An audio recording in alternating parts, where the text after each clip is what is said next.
Gonna have a quick musical introduction, guys, and then we're gonna get to the podcast. So those of you who are watching this and tuning in, forward to about 4 minutes and 30 seconds, and we should be getting started with the discussion. So go to the fridge, go to the bathroom, get a beer or a seltzer water, and sit back and get ready, because we're gonna have a cool show here pretty soon, going over some recent topics and some recent videos.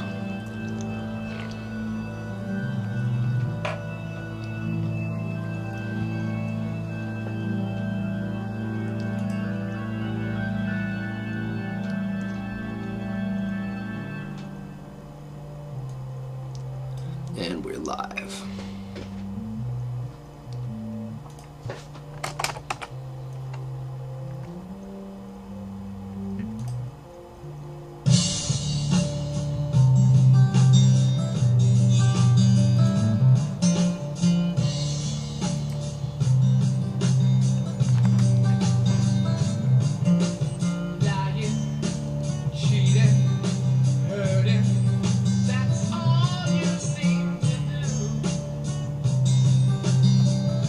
Hey!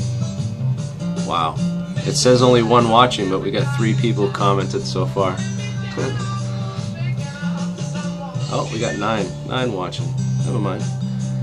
It just hasn't updated. We'll play a little song so we can give some people some time to get here, because we are doing this live. So if you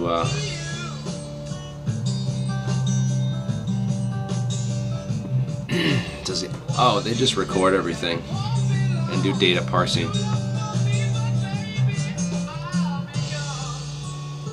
They have voice analytics, so they basically record everything, do a voice analytics of all the speech and all the things that were said, and then they scan it with algorithms. And if you get flagged, then you get a case agent. And to my case agent, who's probably sitting in the audience, what's up? Fun, fun, fun.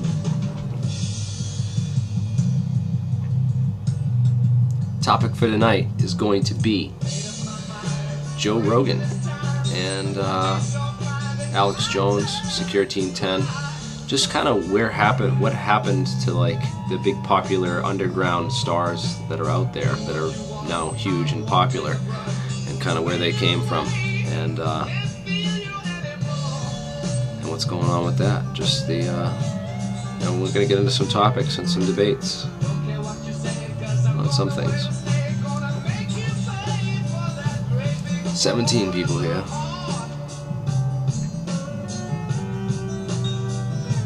Dude, there's so many better ways to poison people than spraying stuff in the sky, you know? Like, how about the food? It's like, if you want to really target the people, you're gonna basically, the easiest way to do it is to do it with the food, and which is Monsanto's already been doing. So chemtrails, the idea of spraying it in the sky, that targets kind of everyone. So it's like, why would they do that logically if you were going to conduct a chemtrail or a poisoning program or some way to drug or poison people? You wouldn't want to get everybody. You'd only want to target certain individuals, and you want to have your own other thing. Yeah, so they all shop at like Whole Foods and these super expensive places, and they know what to buy so that they don't get exposed to those chemicals and the same kind of thing. It would be just a much easier way to really poison people. I don't really believe in chemtrails. I think it's really just air traffic. I mean, check this out. So they're saying they will face a staggering shortage of pilots soon, because the demand for air traffic has gotten so high. There's more jets in the sky than ever now. There's flights all the time, and they're actually predicting that they're going to need a lot more new commercial pilots to be trained and ready to fly. Yeah, because there's going to be a shortage. A lot of the older pilots are retiring, and there's a higher demand for air traffic. So, yeah, air traffic is a pretty huge thing, guys. So, Yeah, so I turned off the music. But yeah, chemtrails, that's my opinion on chemtrails. People want to know about chemtrails. There's some really good resources for studying chemtrails scientifically. First off, know how to take the temperature that day, and then also you can track the flight by going to the site called Flight Radar 24, and you can actually go and track planes in real time, so you can kind of identify what that flight is and what that plane is that you just saw pass overhead wherever you are. So if I saw a plane, I can say, alright, well, it's this one, and I can go click on that, and it will tell me it's at 11,000 feet and that it's traveling this, and this is the schedule, DCA, Washington to Boston. And I can then go and say, alright, I can take some data and enter it into, and take data, because that's what scientists do when they study things, is actually take data and try to see if this conforms with where contrails are normally formed. And you know, some people see these crossroads, flight path lanes. So you can look up the flight paths and lanes and see. I know it's kind of stupid that we started off with chemtrails, but I could knock this one out really easy and way better than a lot of the other people have done. So these are all the flight paths. So you see a lot of these things, you could have multiple flight paths crossing on a single point. So if you live in like one of these cities where there's multiple flight paths crossing, you're going to get those types of crazy chemtrail grid formations in the sky. And of course, planes don't travel in the other's wake because it's, you know, hard to see. So they travel. The next plane will travel to the, you know, to the side of the other contrail before, just to, so they can see. So it kind of accumulates these things in these grids over time. There's just more planes in the sky, and these are contrails, and people need to start using these resources like the flight tracker, Flight Radar 24, to track flights live, to see what they are. Some military flights it won't track, so you can tell if there's a plane that's some strange plane that's leaving a formation that shouldn't be there at the altitude and the temperature that it was that day. Then you have some data to go with, and you can start making videos that I'll actually watch and look at. But until then, you know, you're just another crazy conspiracy theorist. So I wanted to start off with this Joe Rogan video that I saw, where he shuts down, he talks to Steven Tyler, and some of the stuff that he said was just kind of out there. So I want to play a couple clips of that and kind of go over it. Nobody has answers. I did this show for sci-fi. Nobody has answers. Well, I try to have answers. I try to dig up and find answers. I'm a believer in a lot of wonky conspiracies. Wonky. Bigfoot, aliens. I just love them because they seem so interesting. You don't live in Bigfoot? No, I don't believe Bigfoot's the most plausible. You think so? Yes. Wow, why? Because there was an animal called a Gigantopithecus that lived alongside human beings as recently as 100,000 years ago. It was a real, absolutely real animal. Okay. And they found fossilized bones in these things, and they you see here it right there, right there. Joe Rogan thinks that Bigfoot is the most. This is kind of crazy. Joe Rogan, I've been watching him for years, and he's put out a lot of stuff on 9/11. And you know that I've done some of the most detailed and research that I've come across on 9/11. I've just been super into 9/11 for years and researching it, but just watching the stuff that he says on it, it's like crazy. I'd love to get on a debate with this guy Mick West or some of these people, or get on some more, you know, serious 9/11 debates with people. Anyone that wants to debate me, please email me. Let's set up a call. You can jump on and debate me. But this is kind of crazy. It's something that people point to where they think that when the planes hit those buildings, that there was detonations. Can you guys hear that all right? Tower 2 to fall. There's no way to turn it up a little bit. Yeah, huh? When people say, no, they heard things in the buildings, they heard explosions, people always say shit like that. And on top of that, if you're dealing with a building collapsing like that, you're going to hear a lot of crazy shit.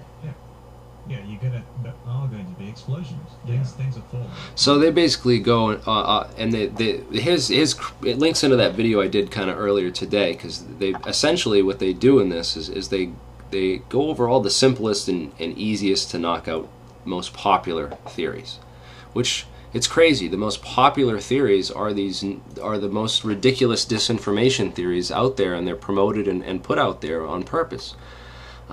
I had that David Sereda that video that he had posted or shared with the no plane theory, right?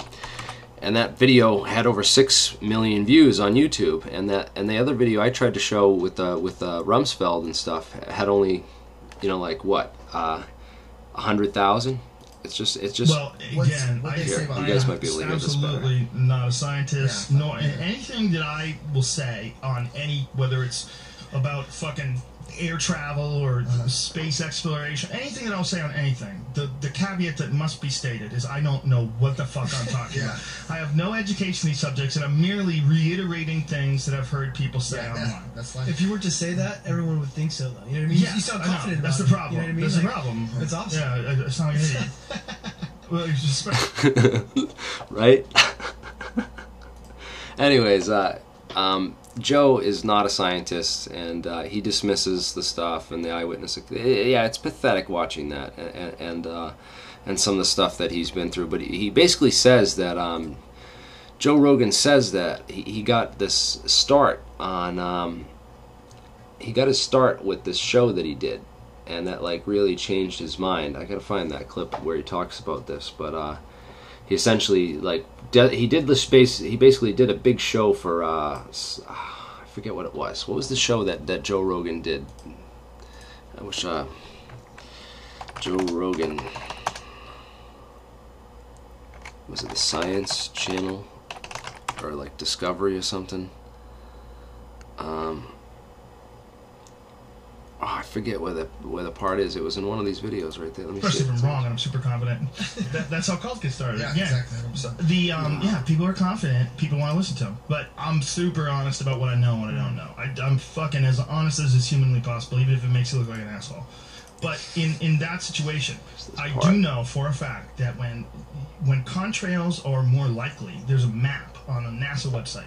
You can go to NASA's website and they'll show you. So he goes into the same thing I just covered, but he's not a scientist and doesn't have his facts straight or anything on it, so he doesn't really know.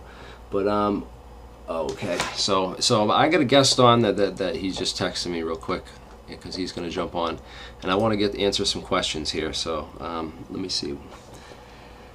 Jeez, yeah, Joe Rogan, man. I don't know what happened to him, because he used to be like into questioning everything and just asking questions about stuff, but then he's just like, he thinks he knows everything, and he brings these, you know, people on a show and he like debunks all the easiest stuff, and he thinks he knows everything, and it's he doesn't cover any of the real stuff. But what should we worry about Secure Team 10? Well, I wanted to get into like some of Secure Team 10's top videos, but I'm gonna wait for Danny to get back for that. He was just here a second ago on my Google Hangout call, but he had to run out because he's got to go get rent money from one of his tenants that owes him rent that just showed up. So we're gonna wait on him. But yeah, it's kind of crazy. But Joe Rogan says in one of these things he went and did a show for some TV channel, and that's when he kind of got big and had to leave everything behind, which is kind of interesting. That kind of reminds me of what happened with Charlie Veach, because Charlie Veach was it? Yeah, he used to be like super huge into 9/11 and a wicked big activist. And then they invited him on this road trip thing, and he changed his mind and they did all these interviews with him and stuff. And there's been a whole bunch of videos posted by this guy Miles Power.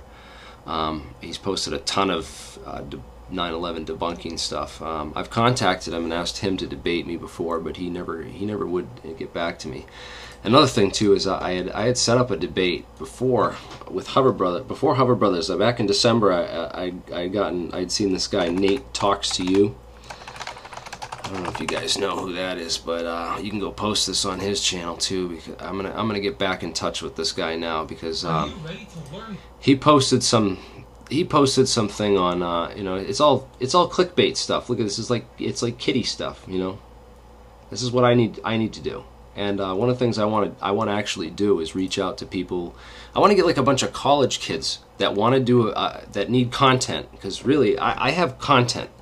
I have a lot of years of research and a lot of good investigative work that I've done on stuff. But what I need is production. I need someone who can do this kitty crap bait, clickbait stuff. Make me a channel that we can actually get views on and that people will actually watch, because it's just I really fight with that. I want to get set up with my own studio with I got to get condenser mics and a real podcast station set up so we can do this professionally. And I want to get, like, I was thinking some college kids that want to like get down on a channel and do production and editing for me. So I'm thinking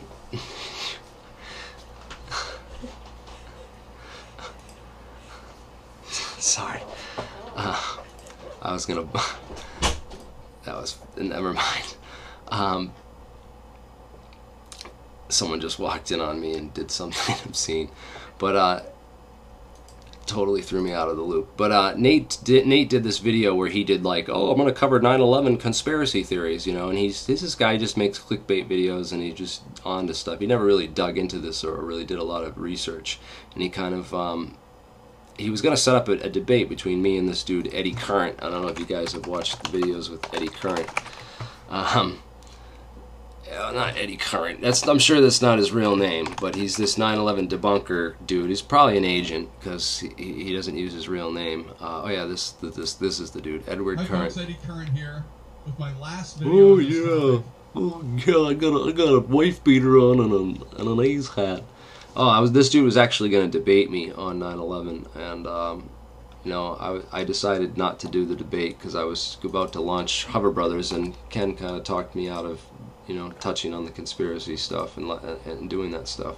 Part of the reason, I kind of just have my doubts about everything that happened with him. Oh, another thing I want to talk about with Ken too, I at least want to mention with the Hover Brothers business, is that my brother was interested in, he's building like a linear algebra database, and we're gonna do something that it'll be useful regardless of Phoenix theory or not. But he's basically we're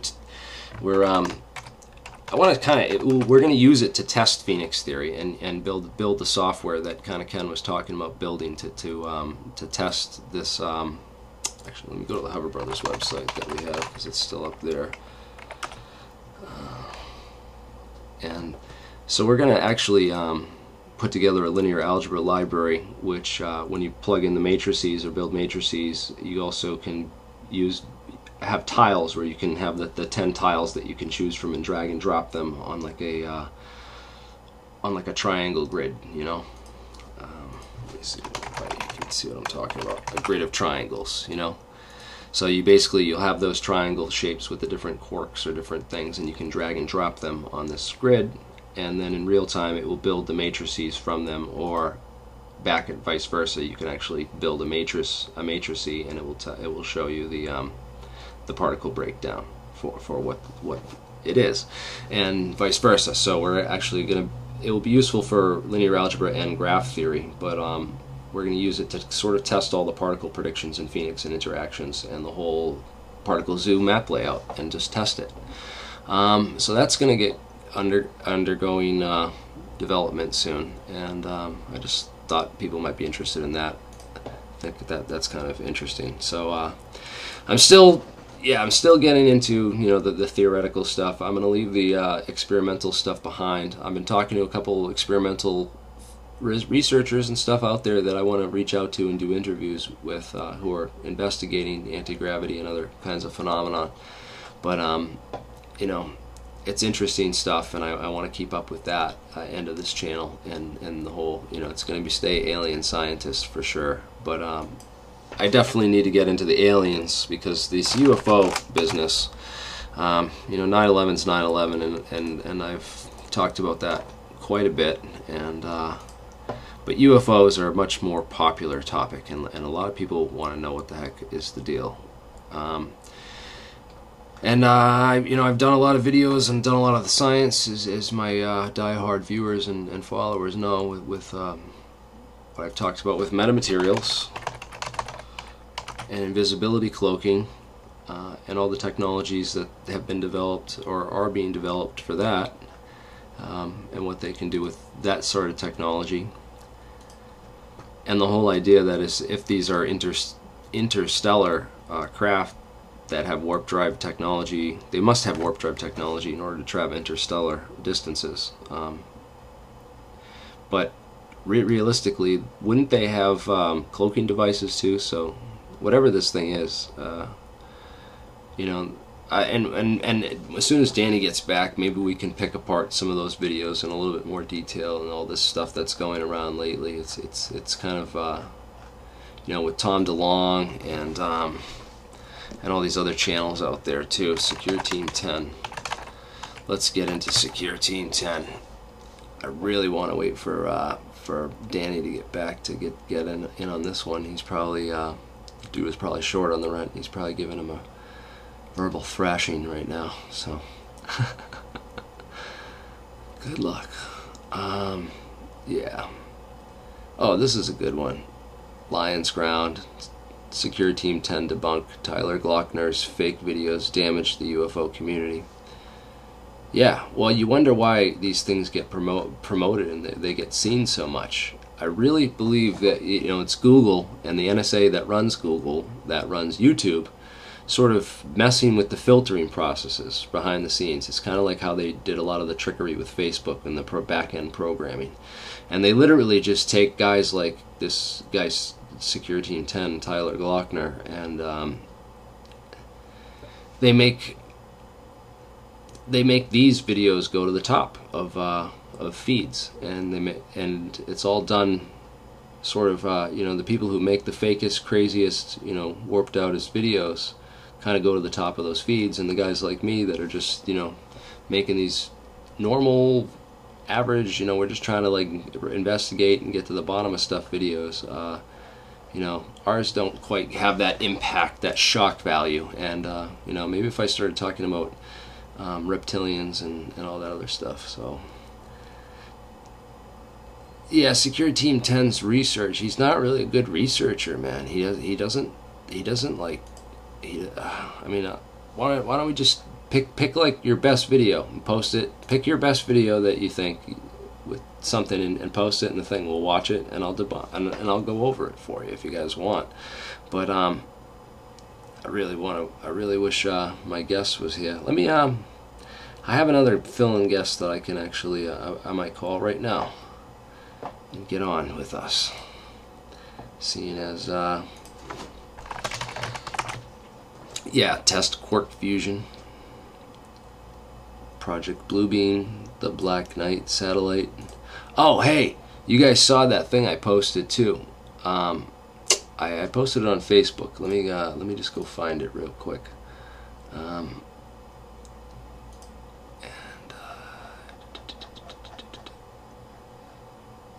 Oh, come on.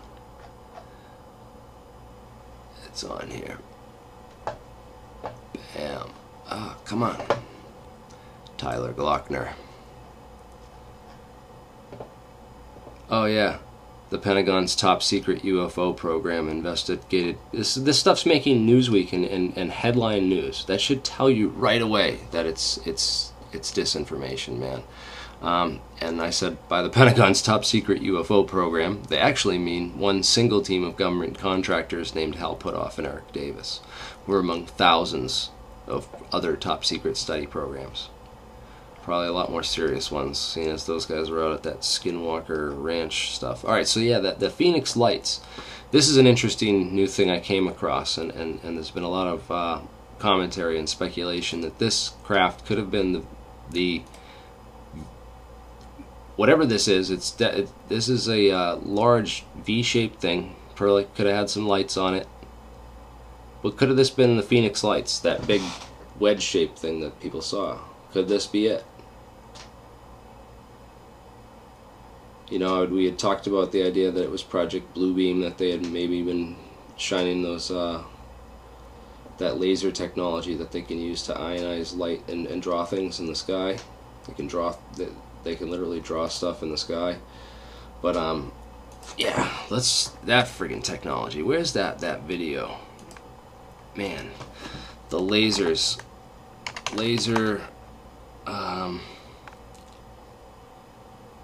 3D art, right? No, it's not quite like those things. I forget. I'd have to find a link to it, but let me see if I can't get somebody else on this call.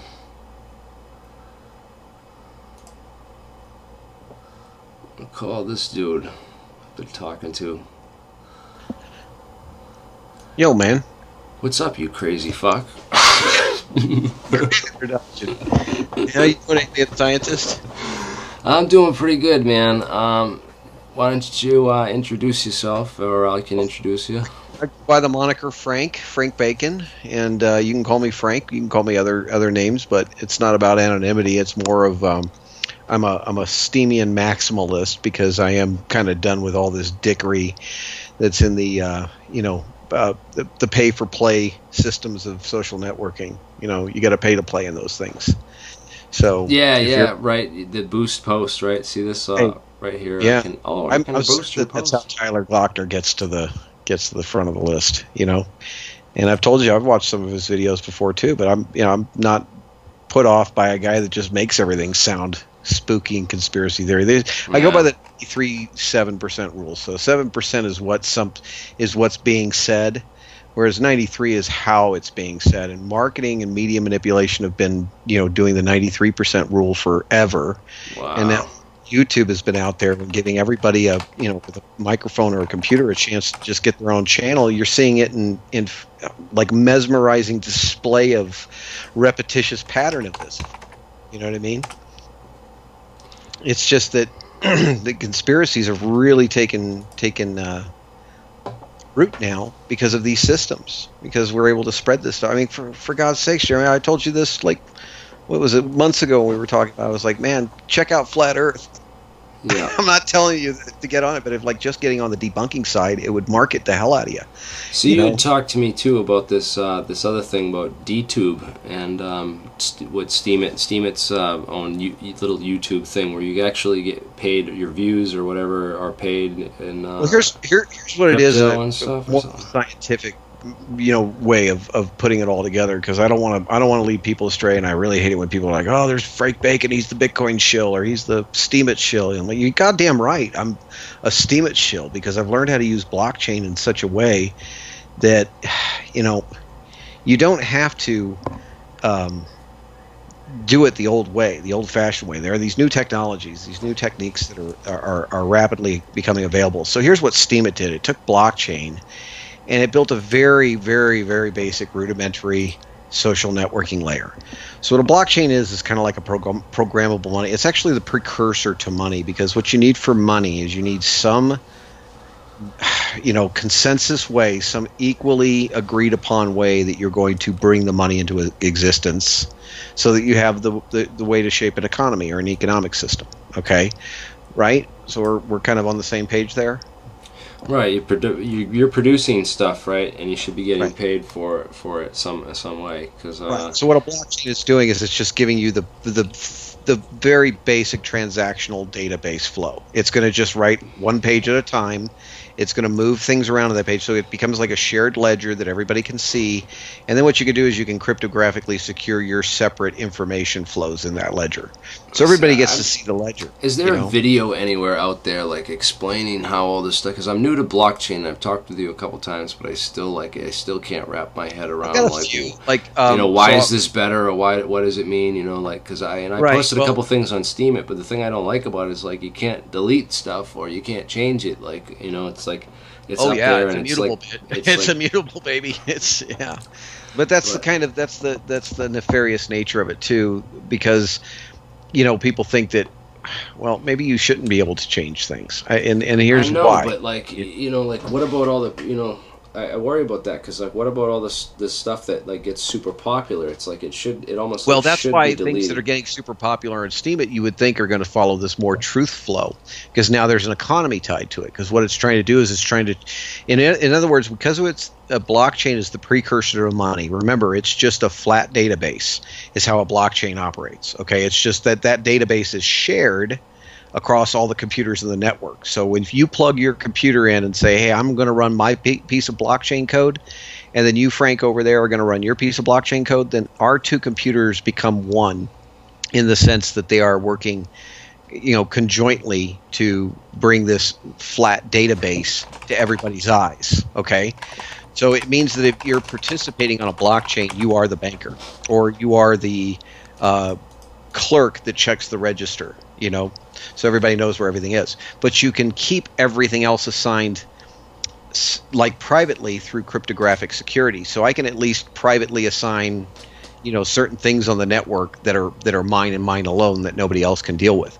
That's why you want that immutability. The immutability, it's basically saying that you can eventually go and change the record, but then that just becomes another recorded change. You can't go in and, like in a centralized database like your bank, for example, I can go hack into your bank account and take the money out of your bank account. Right. And I can change that record and make it your card and your PIN number. Right, and I can probably change that record and make it look like you never had money in there to begin with. That's a mutable record system. With a blockchain, it's immutable, but that's because you don't want people to be able to go all the way back in history. I understand how that's good for a money system, but like, what about for like posts and videos and stuff?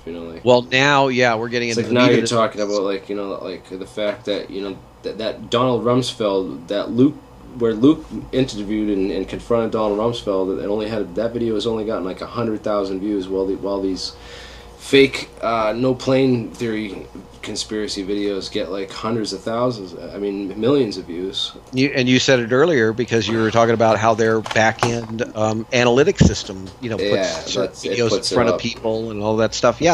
So that's a gamed system that I think is like open MK Ultra on steroids. I can't believe people use it. I can't believe more people aren't like just branching away from it, but it's just because it is such a big hub, and you kind of have to use it. And what's funny now though, Jeremy, is that they're going back in droves even after they're getting kicked off. You haven't even been kicked off yet. You really got to work hard. You don't have to work hard. You can get your channel knocked off in a day. I did. I've got it knocked off a couple times before. When I started going after Judy Wood and debunking her and talking about her, they came out of the woodwork to like and that could have been even something totally organic, honestly, in nature, because she's just it's the cult of personality that surrounds people. I've had these great wars out there with certain, like swaths of people that you just find out that like you hit their trigger button, boom, it's like you attack their god, and that's essentially the same nervous system response that's working on everybody, and that's how they know MK Ultra works, because they don't have to blue beam it into you. All they have to do is media LARP the fucking information out there until people believe. I was out in Vegas when media is so powerful, and you're right. Kreskin came to Vegas, buddy, and he predicted a UFO was going to be seen, and just because he said that's what made it happen. I was there the night he did it. It was back in the 90s. It was incredible. Pulled off one of the coolest, multimedia tricks that you can do. You just go out to like a park and you just kind of throw it out there like, hey, what's that? And honestly, out of 50% of the people that are watching, they will, connect to that and trick themselves into seeing something. You know what I mean? So you even have that phenomena that's kind of it's played kind out. of like the groups that Stephen Greer brings out, and like I heard that someone was like really objective went with them, and he was like, everyone was like saying they saw something, but I didn't see shit. Yeah, I've had those stories numerous times. It's especially like, maybe they're phasing, and just because you're not ready psychologically, so they're not showing. You're not a high enough frequency, so they're not showing themselves to you. Yeah. It's got to be. I think what it comes down to is you got to be in a low enough frequency to accept. I know this is crazy. So maybe we shouldn't. Yeah, I know we kind of like jumped off the subject and got into like this whole discussion on blockchain. Yeah. Well, the what I've been really talking about is just the media network and the media conglomerate out there and stuff. Right. How they control it. So that you're pointing out a lot of things that like people need to understand, that the people that are upsetting you, there's a reason why they're upsetting you, because they upset a lot of people. Yeah. They probably shouldn't be this popular, and by rising it up to it's triggering you, it's triggering me, it's triggering other people. You know what I mean? Like, even that is a psyop. Even that is a psychological weapon system, I think. Yep. In some ways it is. I mean, it's just, I don't know. I've been beat down by some of the people that I've teamed up with and stuff. So it's just it's kind of like I'm rebuilding who I am and what I'm trying to do as a channel, and I'm thinking I want to go full force into media and production. But you're right. It's like what they did with YouTube. They demonetized like everything. I mean, you can see right in here, like for my channel with the stuff that I talk about. This is what I made in the last 28 days, 87 cents. And, you know, it's like pathetic. You want to go look up my page? Look at my page. I could monetize. I could monetize some more of these videos, but then they start going after them and they knock them off and they say, "Oh, you talk about this in that video and it disagrees with our content policy and the ad policy, and you can't have the ad on that video," and it pulls the ads off them. So can I show you? So that, you know, I'm going to say something I said on. Are you familiar with Clyde Lewis's radio show, End of Days, or not End of Days? That's Michael Deacon, but End of Ground Zero Radio out of Portland. Familiar with his stuff at all?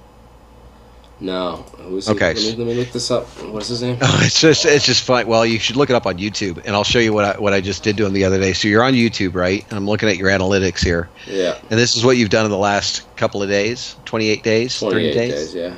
28 days. Wow.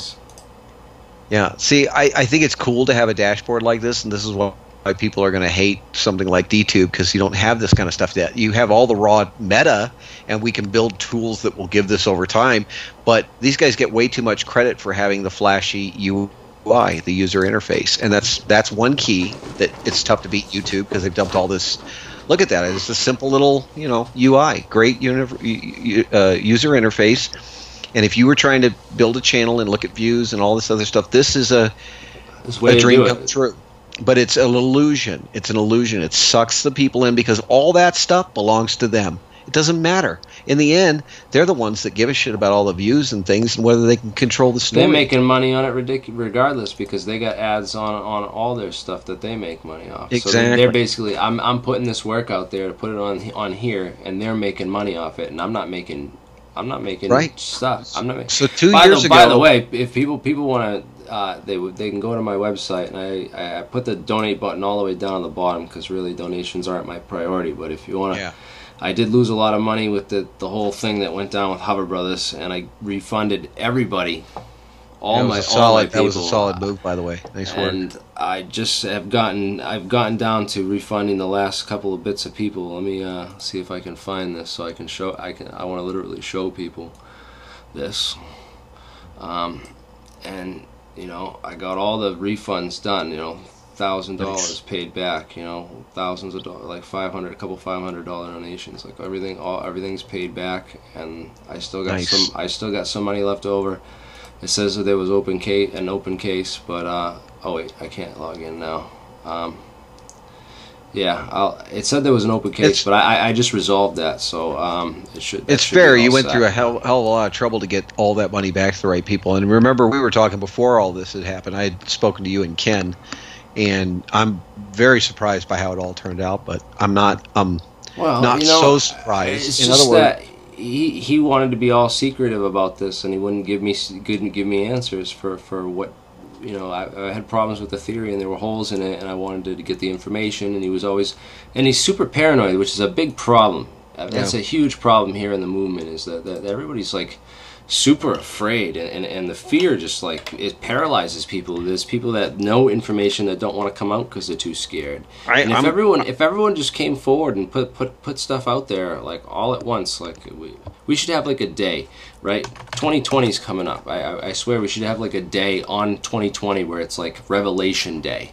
Make it election day, because I'm not doing any election shit on that time. Yeah, election day 2020. I'm done with elections in this country. I think we've surpassed the point of this dickery, and that's why. I wanted to talk about this too, because I wanted to run. I was like almost like wanted to have put together like a whole platform for how to use technology to remedy like all these current problems with the system. Like, what if the government gave everybody a free cell phone? That way the cell phone companies would just put them all out of business by making it part of our taxes and giving it to people regulated. Well, let's fix the money first, and that's what's going on with blockchain. So blockchain is a free open source, Right. Well, you can fix the money with blockchain, then you can have the chains, so the money can live right on people's phones or their PDA, their personal data assistance. We've been projecting a lot of these things that are coming, man, for such a long time. My point is trying to show people how many steps have been skipped.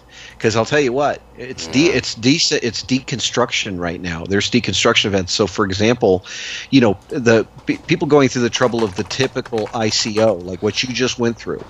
Yeah. And what kind of steps you can skip to get into, like, literally dirty crowdsourced groups that will.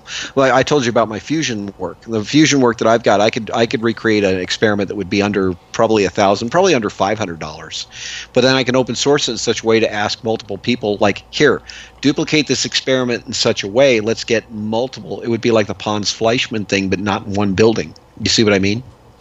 Where you could do a demonstration by having a lot of decentralized, distributed networks of people trying to experiment and get to either the same result or a different result. Yeah. An open source, you know, double-blind study, if you will, of some things. So that's why we should almost really make like set up a date and we'll all promote it, like all the serious truth channels and all the disclosure channels. You know, I know I've like. You know, they're probably going to be like, oh, fuck that dude. I'm not going to do anything he wants to do or promote anything he wants to do because he just trash-talked me or whatever. Well, I heard David Sweet earlier. But really, like, it's not that I'm trash-talking. It's like, step up your game, dude. Bring me on to, like, talk about stuff or, like, you know, debunk stuff, man. If you want to get serious, like well, let's talk about let's get Steampunk stuff Radio. going, but let's get a date. Radio. No, I want to talk about this. 2020. This is a real date in 2020. So let's in November. How about we'll make it November 22nd, the day that JFK was killed. That's a good one. Way past that. That's way past election time. I'd rather do it on November 1st and just say I'm done, because I'd like to make those statements. How about we'll make November just the whole month? There you go. Now we're thinking a whole lunar cycle. Dude, so November 2020. So let's get a calendar out. But let me point out something that, you know, what you're doing here is this is also marketing 101, because then it's like either, you know, there's different campaigns that people can launch for things, right? So early on, and I'm talking way early on, before you and I were talking, and I told you I was really motivated to do what I do based on a lot of work that you had already done, because your time on YouTube goes back 5-7 years, right? Yeah, longer actually, but you've been doing these incredible video commentaries for quite some. Your stuff is very famous. Some have got over, you know, millions of views, and it's very. It's a perfect month. It's got a Friday the 13th. The Sunday starts on a 1. This is the perfect month, November 2020. There we go. So November 2020, guys. This is going to be like all out, full out disclosure month. If everybody just releases everything, and Revelation Day, like Revelation month, open source everything, open source it.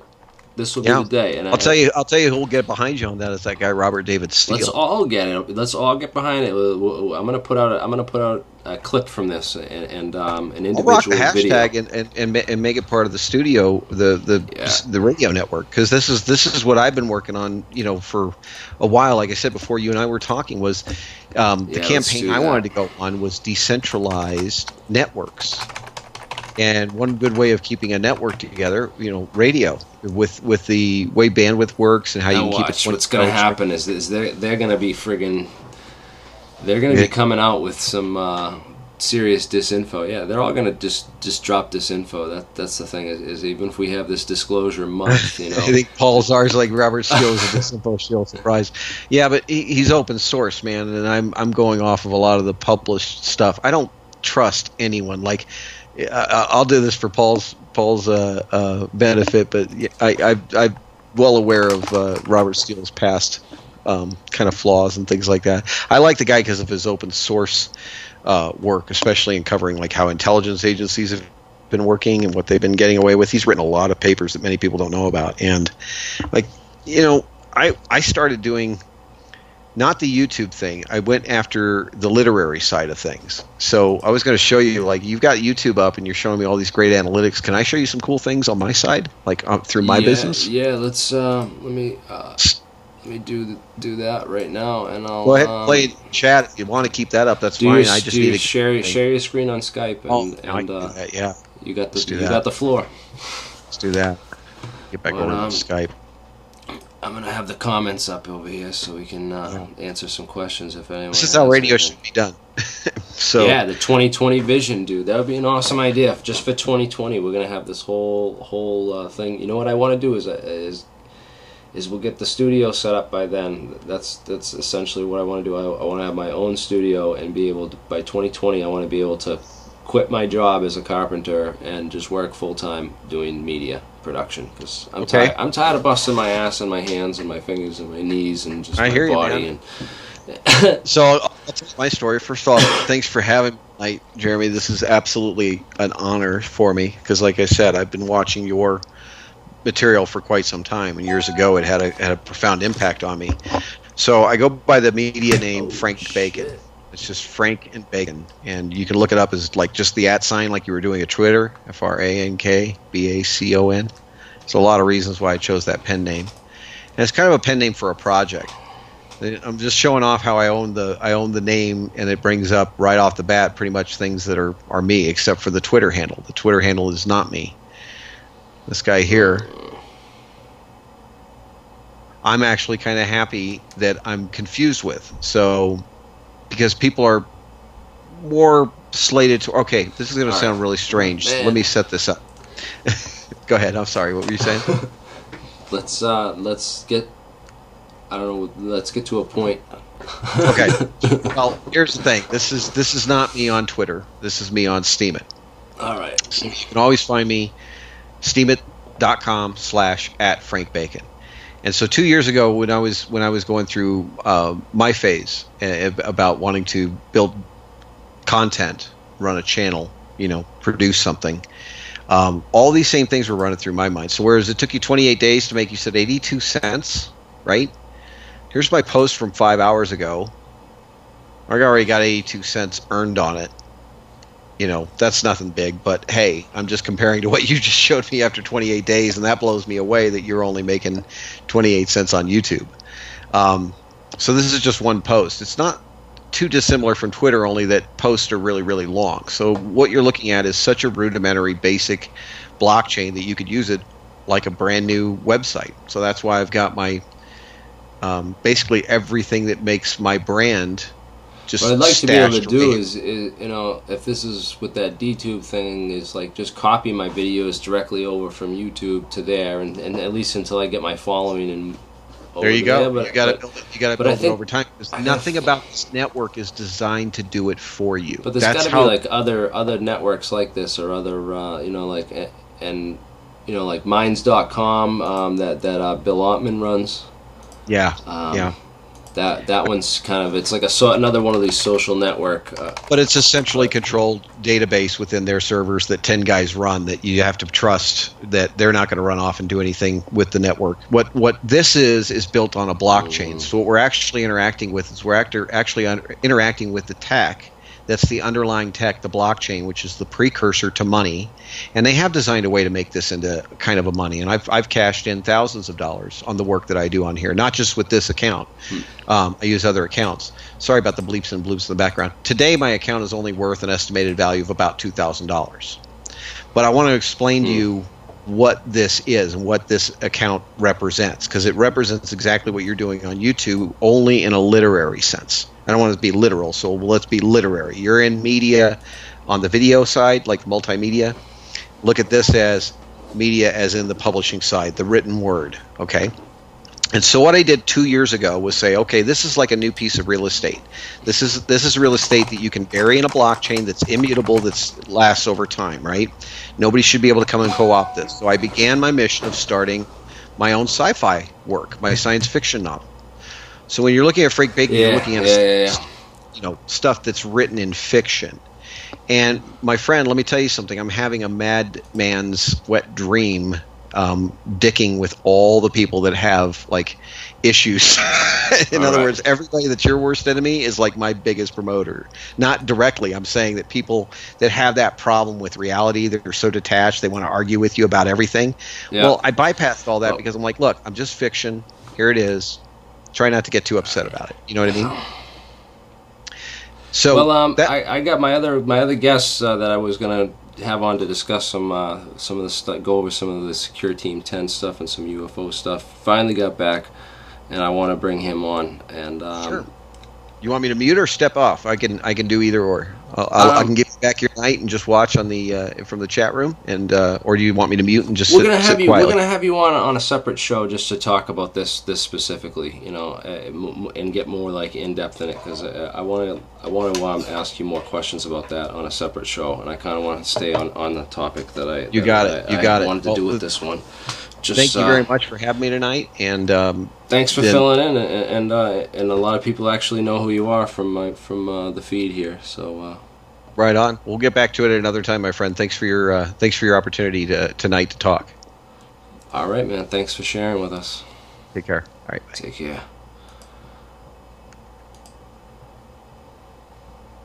That was probably 4. Good enough. All right, what's going on, man? And we're back, and I'm here with my buddy Dan. And Dan, you've been having quite a night, huh, man? Kid wouldn't. He's got a tenant. I got a tenant that was late in the rent, and I basically started freaking out on me in my own house, and I almost. I don't want to say what I almost did because I'm not sure. No, man, let's keep that. I went to snatch him, but hey, all I have to say is this: look, Jeremy. After I threw him out, he wanted his money back. I said, sorry. I mean, you owed the money last month. Now I'm throwing you out of my house, but he doesn't live here. He lives in another place I own. But total pain in the ass. Relative. Don't ever rent to a relative. All right. Especially your girlfriend's son. So Alex Jones, he's the only one we haven't talked about yet, and I put his name in the title of this video, and so he's been mentioned a couple times in the comments, and I haven't talked about him yet.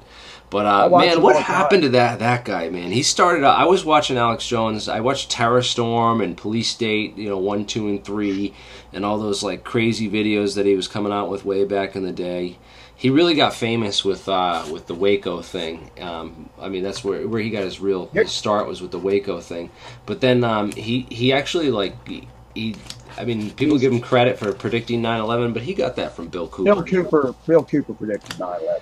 I can tell you what happened to Alex Jones real quick, and I'm in a bad mood, so I'd love to discover anything it wants to. Yeah, let's just hit us with some Alex Jones, and I'll interrupt you if I disagree with you and stuff. Wreck somebody or something, please. He's just a fear-mongering pundit. Here's what happened with Alex Jones. He's going to the far right. Now all of a sudden he's Republican, but let's face it, Alex Jones's whole thing was, let's stay in the middle. I'm not Democrat. I'm not Republican. Here's my opinion. Rush Limbaugh sooner or later is going to be retiring. There's nobody out there to replace him. Rush Limbaugh makes $150 million a year. I forget. It might be more than that. We can look that up. Alex Jones sees money, and he wants to become the next Republican far-right guy that's out there. Because let's face it, what's his name? Who's the other guy that's the nutritional doctor that talks during the day? Michael Savage.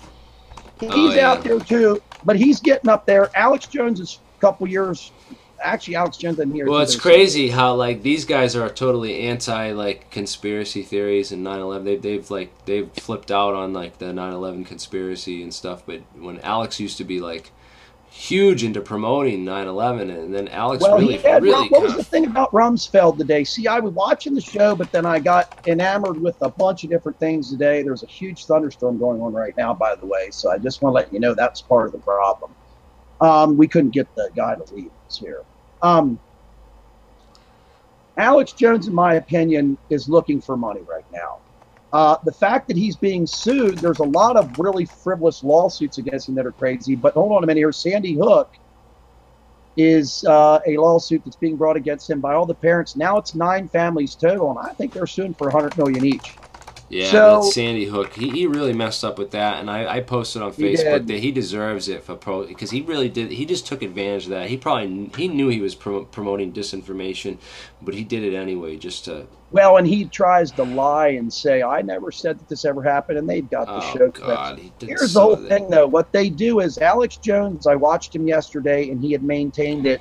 They're bringing all these Sandy Hook people against him, so the public really hates his guts. It started with Megyn Kelly. She had asked him. He should have never went on her show.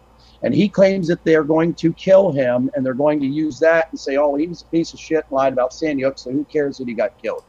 He claims right now that he's going to be killed. He's supposedly... I would never say that, but that's, you know... Well, that's what he's saying on his show yesterday. He's a said him and fearmonger. Roger Stone.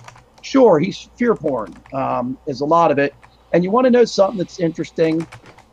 You know I have my bouts where I'll watch Alex Jones for a while.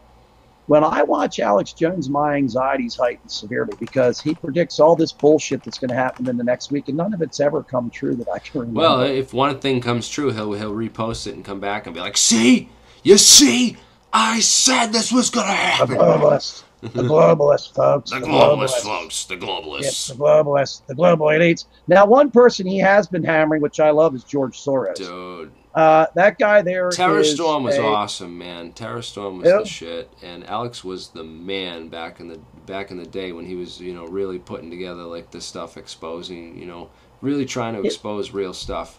But lately, He's dumped conspiracies. he's dumped all because- the conspiracies. You know what? And I You think know the same thing why? happened with Joe Rogan because he was all over those conspiracies. And then when he went on that television show and did it, and that's right after that, that's when he got huge. That's when he Well, Jones blew up and got maintains. big. Jones maintains that. Yeah, Joe Rogan. What was that So called? I kind of like, I have this whole idea. It's like they sit these people down and they tell them like, look, you can be big and we'll promote you and you'll blow up and be big, but you just got to go along with this. And if you don't, then you know, It's I don't know. bye-bye. Joe Whatever, Rogan I don't know. is out there in L.A. too. So I don't mean, think they have that's to the kill worst you. place They just freaking downgrade you into obscurity. You know, like they've done with like Yeah. you know, me up practically. You know, I almost feel. Well, what do you think about Joe? Let me ask you something. Okay, as far as Alex Jones go, you know, Cenk Uygur or whatever his name is from the Young Turks, they started hammering Alex Jones saying the lizard people. They kept saying that he believes in the lizard people.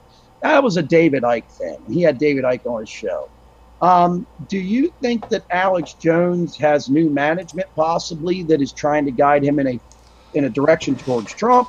Or do you think he sees dollar signs? Because the whole thing basically is backfiring on him. If these Sandy Hook families get a liberal judge, Alex Jones could be broke. I mean, do you know what attorneys are going to cost? But he has fundraiser shows for 24 hours. It raised millions of dollars, and he sells his supplements.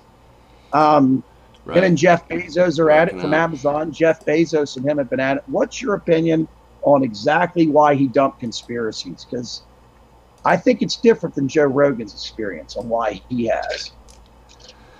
I think you might be onto something there. He's really trying to be that replacement for Rush Limbaugh, and Yes. and then And it is. he's dumped them in order to appeal to be this. The supplements.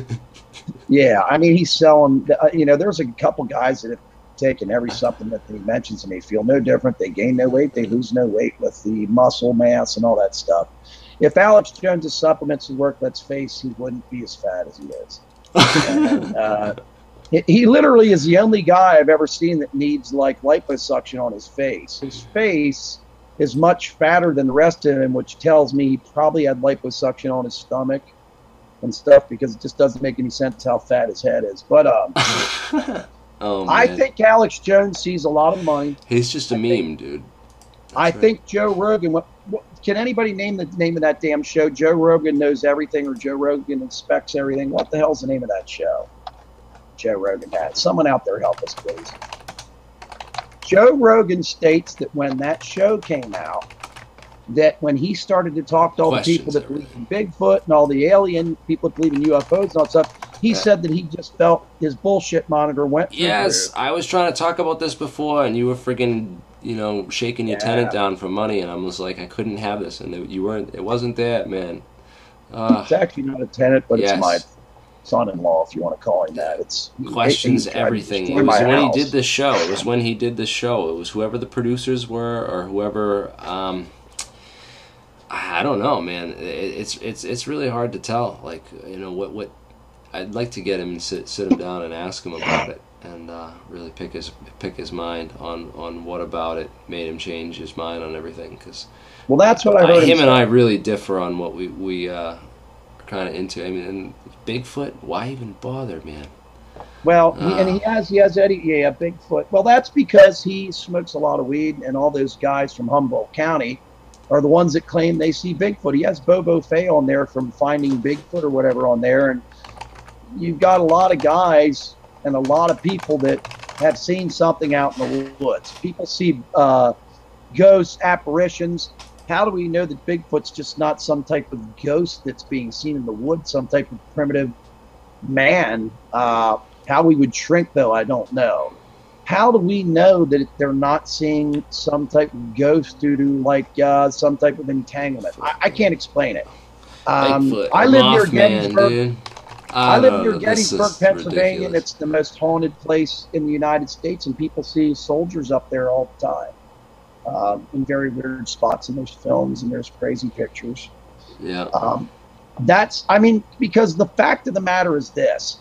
Here's my problem with Bigfoot. Anybody out there? All I would really need is like good microphones and some producers that were good, and I could be successful enterprise just like Jones, man. I got way better content, and I have just a lot better material than that dude. I'm sorry, and I just have a lot more between my ears than he does too. So. Well, and you and me are both pretty much the same in politics. We're not left or right.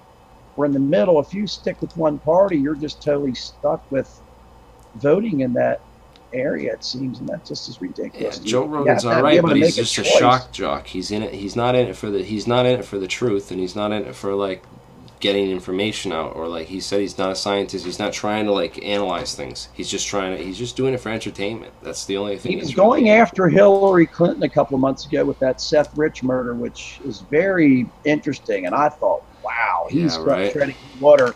Seems like people that talk about the Clintons end up gone, and all of a sudden he stopped just like that. You know, I haven't heard him mention anything of that in a while. It's been a month or so. Almost like it's like, hey, tone it down. Well, maybe he's had some videos. Well, I don't think Joe's a complete meathead, dude. He actually has, like, you know, he's got the truthfulness and the honesty together. You know, he's actually trying to be legitimate about stuff, but he's just been, I feel like his situation, he's had to ignore certain topics or go certain directions for whatever reason. And you know, he stayed away from like 9/11. He's got these debunkers on, and he totally thinks that there's nothing to 9/11. He only is like. Really, Joe Rogan doesn't think there's anything to those buildings just blowing to smithereens. It looks like a palm tree, you know, just blowing out like this all the way down. He actually believes the pancake theory. Yeah, he believes he's got this guy on Rick West. I've seen him already. Rick West. Yeah, I watched that show, and I just like that they didn't really impress me because they didn't really get into like the real core stuff. Man, if I could get on and debate one of these guys with them, or get on Joe's podcast to really talk about this, man. Well, and the flat earther bullshit, he has that on there. But that's Eddie Bravo doing that. Anybody that believes the earth is flat, it'd have to be a universal conspiracy. Anyone can send a rocket up in the air and look at the earth with what are those cameras called? Doesn't even matter. There have been plenty of people that have tested it. Flat earth theory, that's bunk. I would love to get on Joe's podcast. I don't think Joe would ever have me on, you know, unless like unless we You'd have to have like, something huge. You'd have to have something. We get something huge. He had Stephen Greer on there and like kind of he listened to his bullshit for an hour and then kind of hammered him. Stephen Greer is all about the money. I don't care what anybody says. I mean, 9/11 Inside Out didn't bullshit so much. It didn't really get a lot of views, but you know, my video that's called 9/11 Conspiracy Solved. That one has quite a bit of views. And is much more. Does that have the suspects in it or not? Yeah, that one's got like almost. It's got over 1 million views, over 1 million views, almost. Yeah, and you know what? It's been blowing up recently, man. Like really? Especially the comments feed, man. Tons of people go on this and argue. It just hit 1 million like earlier this year, or I think like late last year. It really didn't. Yeah, how old is it? It's only a year old. I post. Oh no, this one's since 2012. This one I posted in 2012. Almost 1.2 million views. Yeah, but still, that's a lot.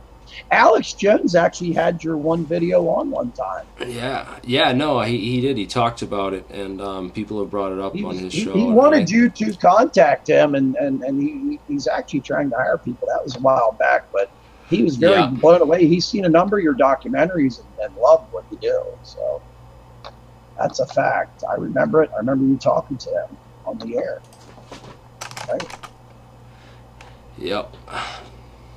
Not sure people are aware of that. Yeah, but this video is really, it's gotten a lot of pop. I still see like lots of comments like that. People comment on it, you know. See, there's still people commenting on it like regularly and stuff. Yeah. I go in my chat.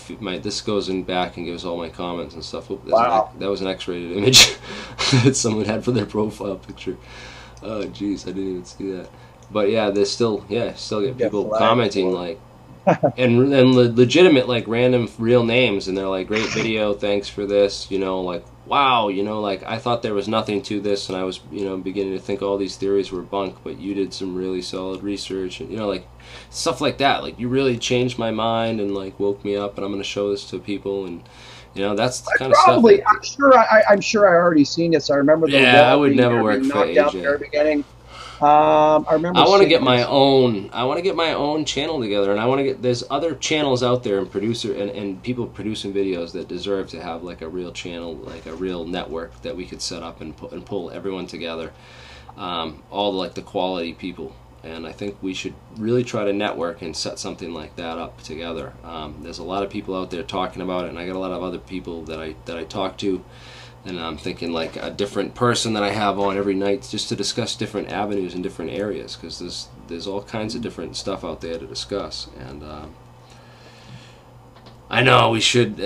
I'm up here in Rhode Island, but you know, I'd be willing to relocate if we could get something started. It's really the property. I want to buy a piece of land and build a whole facility and stuff to do all this.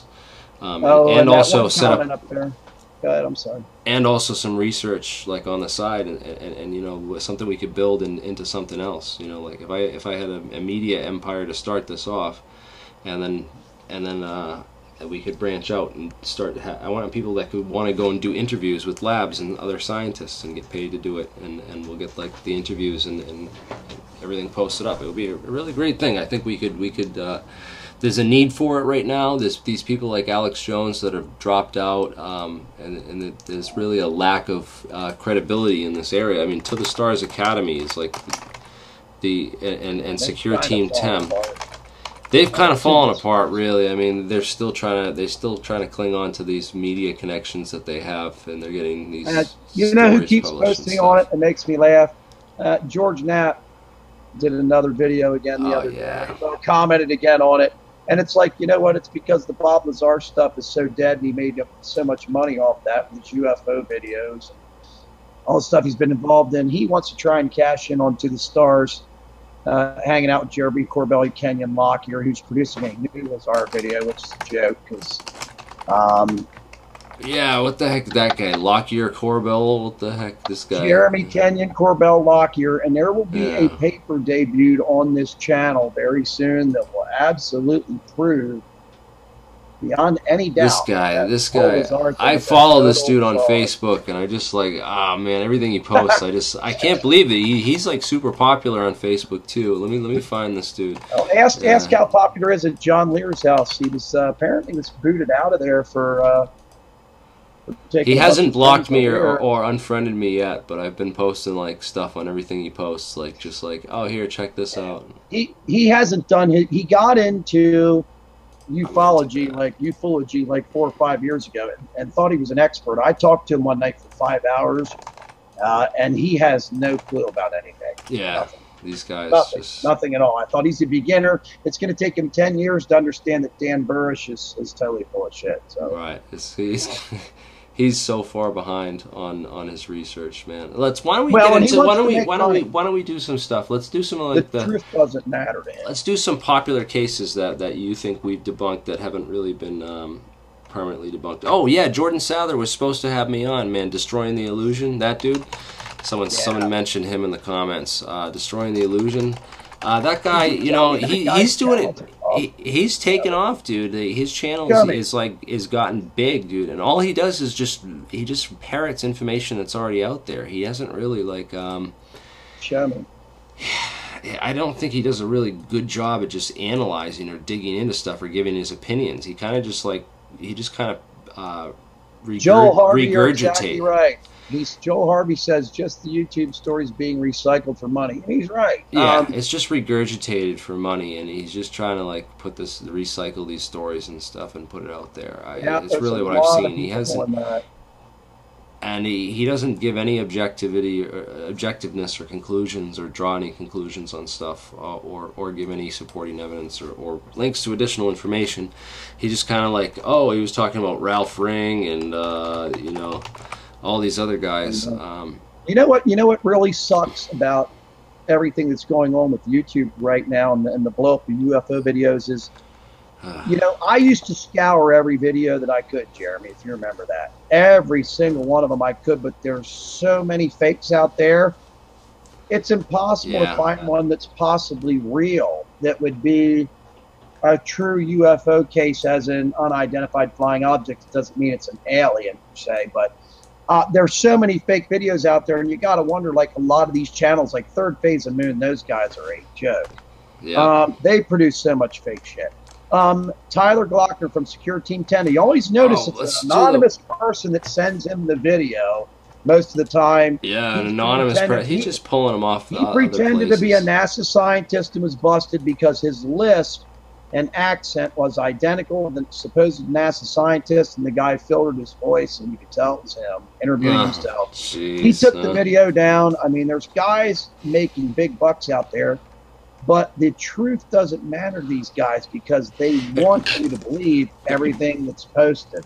It doesn't matter. Where's that video with that they were posting, and the guy deleted all your comments, and he was saying he was filming UFOs like off in the distance, and it was dirt bikes.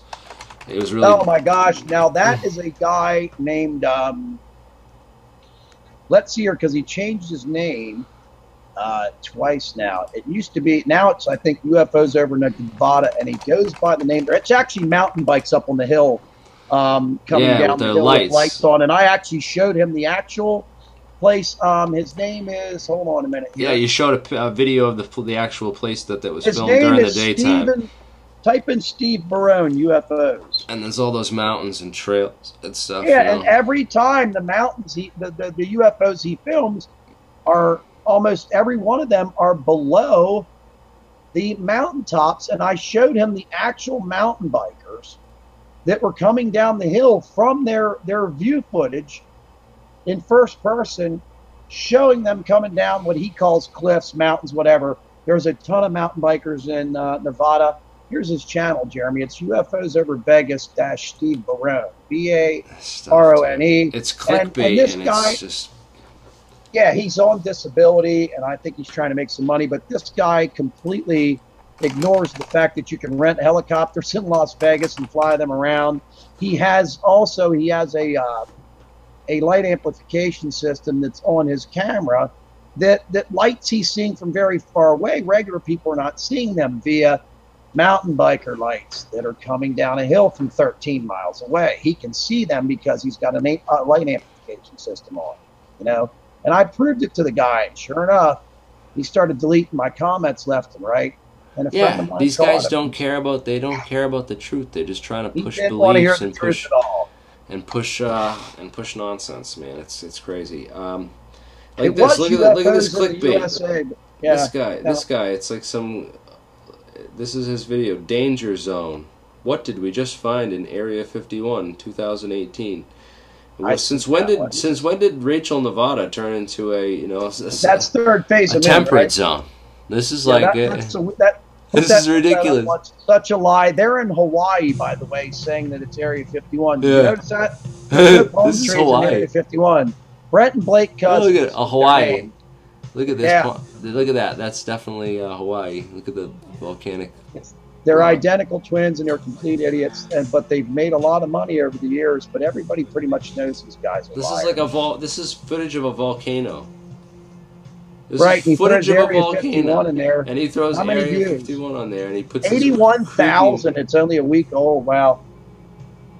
This is the stuff that's out there, people. Can we like get serious? Like, how is it that my videos get like 1,000 views, and this video gets 81,000 since May 20th? Because of you. I call it people UFO don't and have alien biasing. this is just an example of this. This is why I need to get a channel and just come back and like seeing this. It just Yeah, there's one of the Cousins brothers. That's either there's Breaker or lava. Brett. They look they're identical. What are they Yeah, from they've been Hawaii or around for years. something? Yeah, they live in Hawaii. Why they flew Area 51 in there, I have no idea. What did we just find? Well, maybe he sometimes he'll put something else in there. That's certainly not Area 51, ladies and gentlemen. We're doing a news report with the New York Times. They're going to do a little interview here. It's clickbait to get you, These guys are like cameramen. They made a fortune back in the day. Believe me, back in the last 5 years, they made a lot of money. maybe we should just put together a channel and put like produce fake content, man, and just get paid to do that. We'll just make a new channel because my channel's already marked, man. They know mine's a truth channel. I don't get, Well, this guy here in Secure Team 10, this guy goes way overboard. I think Secure Team 10 is actually insulting this guy, which is pretty bad. They're respirators. Forward it a little bit and see if we see any of Area 51, because maybe they'll show something. Oh, so now they got this stuff. Let's see. Hold on. Because the video is like, what, 10, 20 minutes? That's just really. Oh, now they go on the Google Earth zoom in. Right to the volcano news right now. I was saying a few days ago that we were going to share something quite incredible from Area 51. Oh, so now he was just showing us the volcano, but he's getting into Area What I 51. was talking about. So let's go over here and I'll show you this right away. So Area 51's to your right over here, and maybe about 4 or 5 miles, there's something really weird. Let's take a closer look. Okay, it seems that the rain's coming down here in Hawaii, and that might be a good thing. Maybe wash some ashes away from the volcano, but we're going to zoom into Area 51, just a few miles left of it, and look at this. This is getting really weird. Okay. He says, what you're about to see is quite amazing. He really can't make out what it is. And Brian, hey, I can't really argue with you. I don't know what this is right now. Now, that's a nuclear cleanup site. Those are tethers. That's an anchor point. Basically, a structure, a hole, maybe a... Jeremy, let me ask you something. There are tethers. Yeah, that's a footing, and those are tether cables. It was probably a balloon or a stand or a radar, like a. Well, they also do bombing tests with their drones right now. See all the little marks in the ground? Those are bombs that have gone off. Yeah, they're bomb craters. And They'll set up mock targets. They create all types of different targets in this location. To test aircraft and do dogfights. This idiot has no idea what he's looking at. To the right, look at that. That circle is a bombing zone right there that they test weapon systems with. Yeah, I'm gonna go and zoom in this on this. This is nothing unusual. It's a freaking Air Force. It's the freaking Nevada Testing and Training Grounds. I mean, this is nothing unusual. Duh. Let's holy go. Shit. Why don't we do some of that? Look, why don't we show these people some real stuff on Google Maps, because they seem to, they don't have the kind of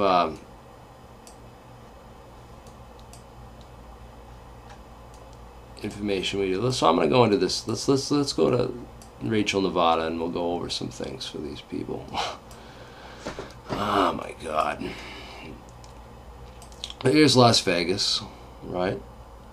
And if you go up, there's Dogbone Lake, and there's Groom Lake right here. This is the Nevada test site. So what he was looking at was, let me see, it's probably gonna be this spawn and run. There you go. Yeah. He was to the left, and he was to the left of Papoose. So this is all the nuclear. This is all the craters for where they basically tested. He was over here, right there. Nukes. Right there he is, to the left there. Down a little bit. To the left, over. There's the nuclear tests. There's the... here's this place, right? See, they all have tethers coming out of them. It has to do with... well, some of them, they did a lot of these, what it was called, right?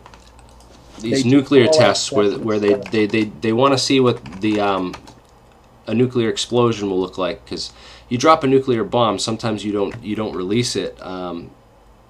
They would detonate them underground. It's an above. They have underground tests, and then they have above ground, above Right. out like A lot of the above ground tests were done over the ocean. People don't So realize what that. way to do this? But they got some. Let's go with some of these unseen footages of the nuclear tests, because they used to literally they would suspend the nuke from these weather balloons, like huge weather balloons, and suspend the nuke in the air and then detonate it to just see what the impact would be like at a certain height. Yeah, you're right. Because when you drop a bomb, you could choose it to detonate before it actually hits the ground.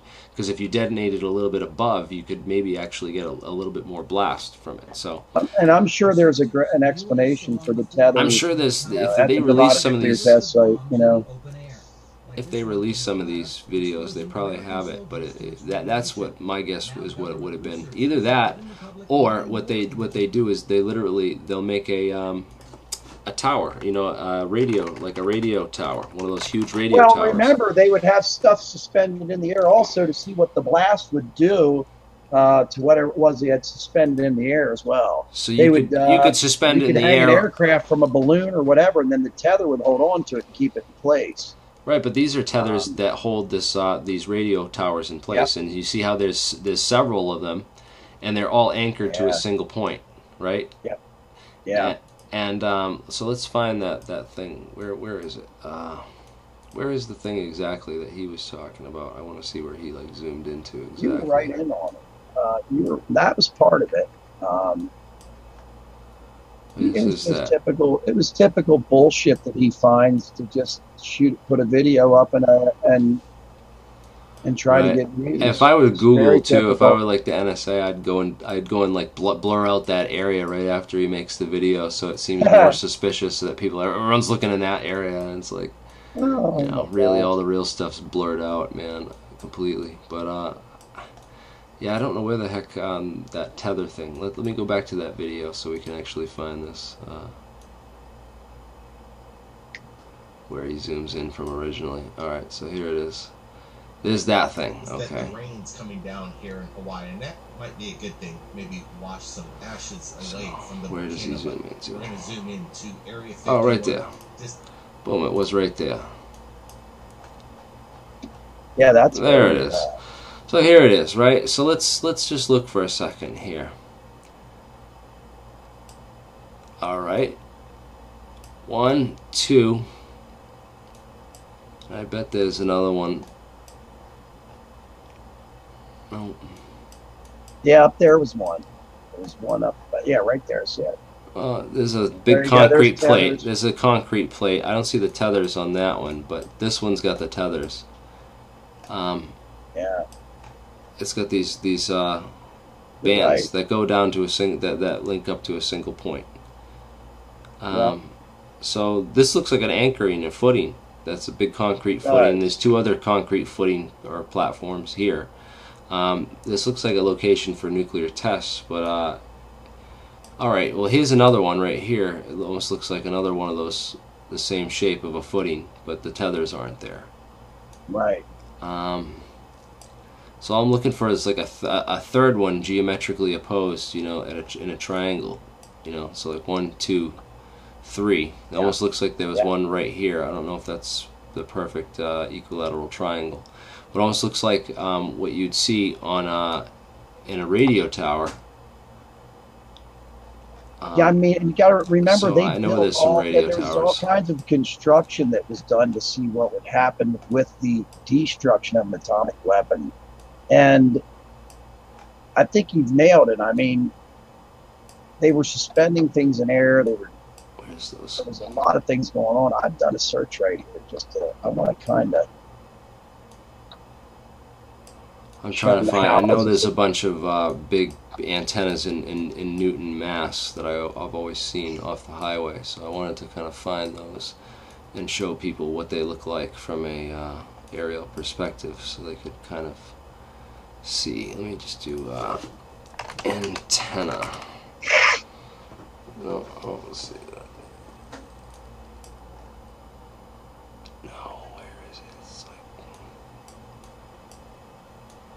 Yeah, it's like down in here in this park.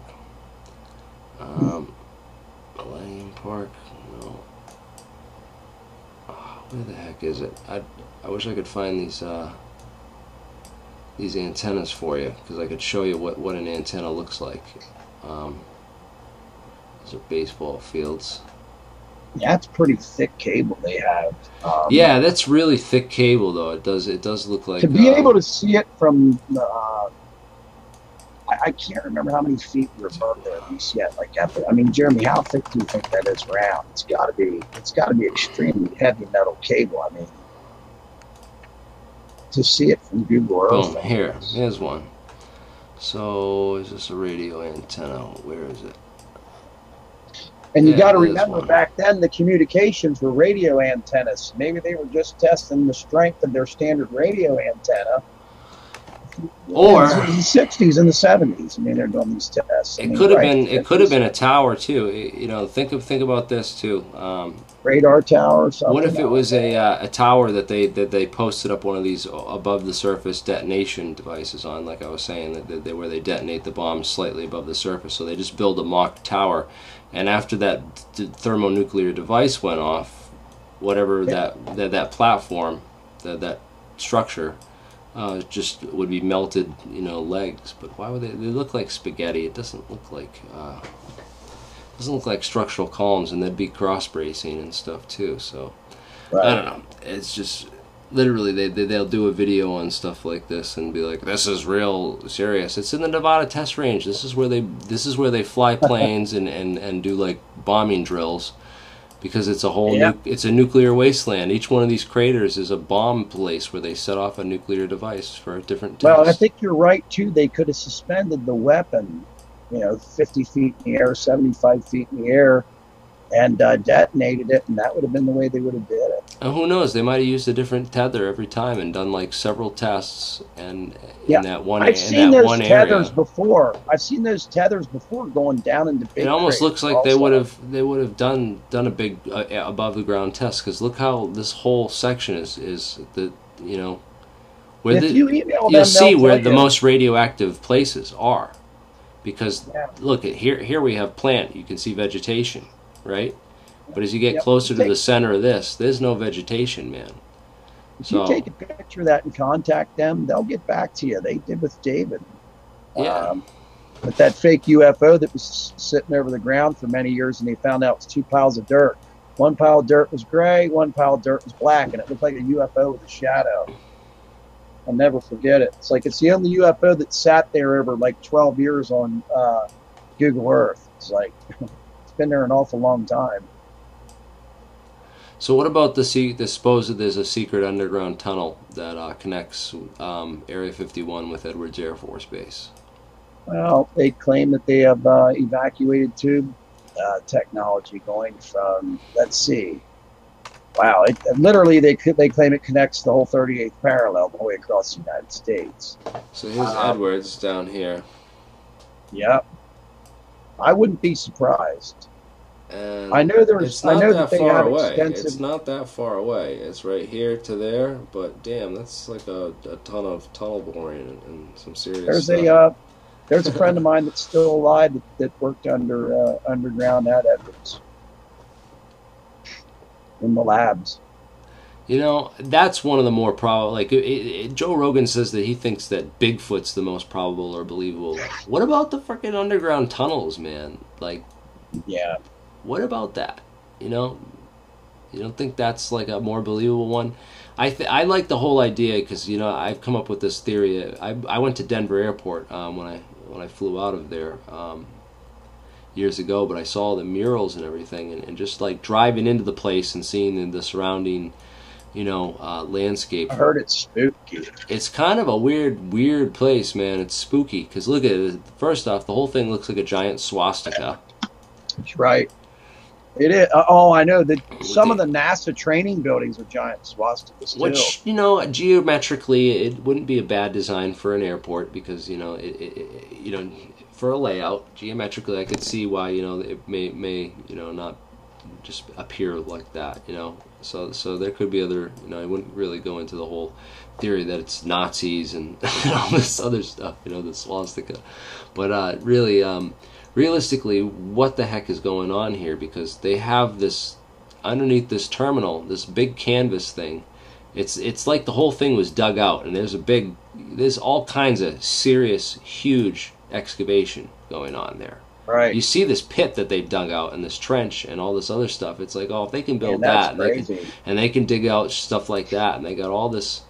I mean, look at the kind of construction they got going on, and they got this. What the heck is underneath that thing? Well, they claim that there is a huge underground base under the Denver airport, right? So think about this. This is what I believe, right? The construction is a great cover for it. The airport took several years longer than it was supposed to build. Oh, yeah.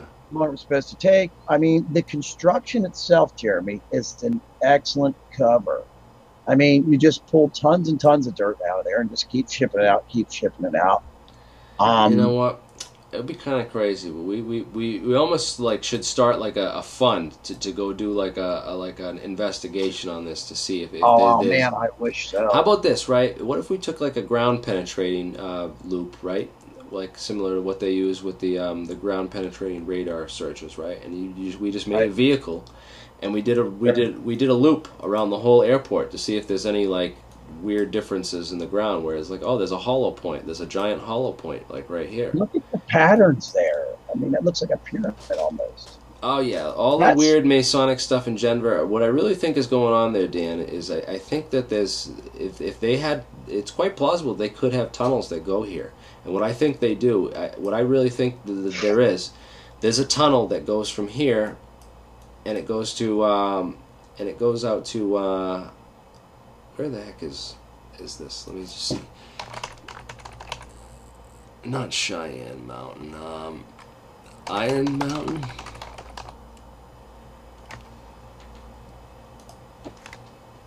So, I really think like out here in Boulder, like, see right here, they have this whole thing. Tons of excavation been going on here. Huge, large-scale excavation. Right, tons of dirt just being dumped there from somewhere. Someone's dumping like huge mounds of dirt here. They're doing some kind of crazy excavation. But I really think that you know they did do a lot of excavation in the tunnels there, because they have this Iron Mountain facility where it's literally just a giant tunnel in the ground where they've been digging it out. But I have this theory that they actually have a tunnel that connects Denver Airport to Iron Mountain, because in the event of anything that happens, it's part of this continuity of government plan that they would fly, whoever the Air Force One will fly right to Denver Airport, and they get in this tunnel and go to the secure location, which is like 5 miles underground in some mountain fortress. Right? Jeremy, where I live, we were hearing underground explosions every morning between 8 and 8:06 that rocked our house. And it didn't make any sense, because the closest quarry is probably within about 4 or 5 miles, but they are not allowed to start blasting until after 10 a.m. Now, the problem is the local quarries, you can't hear them. They're too far away, but you can hear this deep blasting. I can tell you this much. I am straight in line from Washington, D.C., straight north to one of the main facilities, underground spots that the president, the continuity of government would go. It's called... they have a couple of them. They have a bunch of them all over, right? Yeah.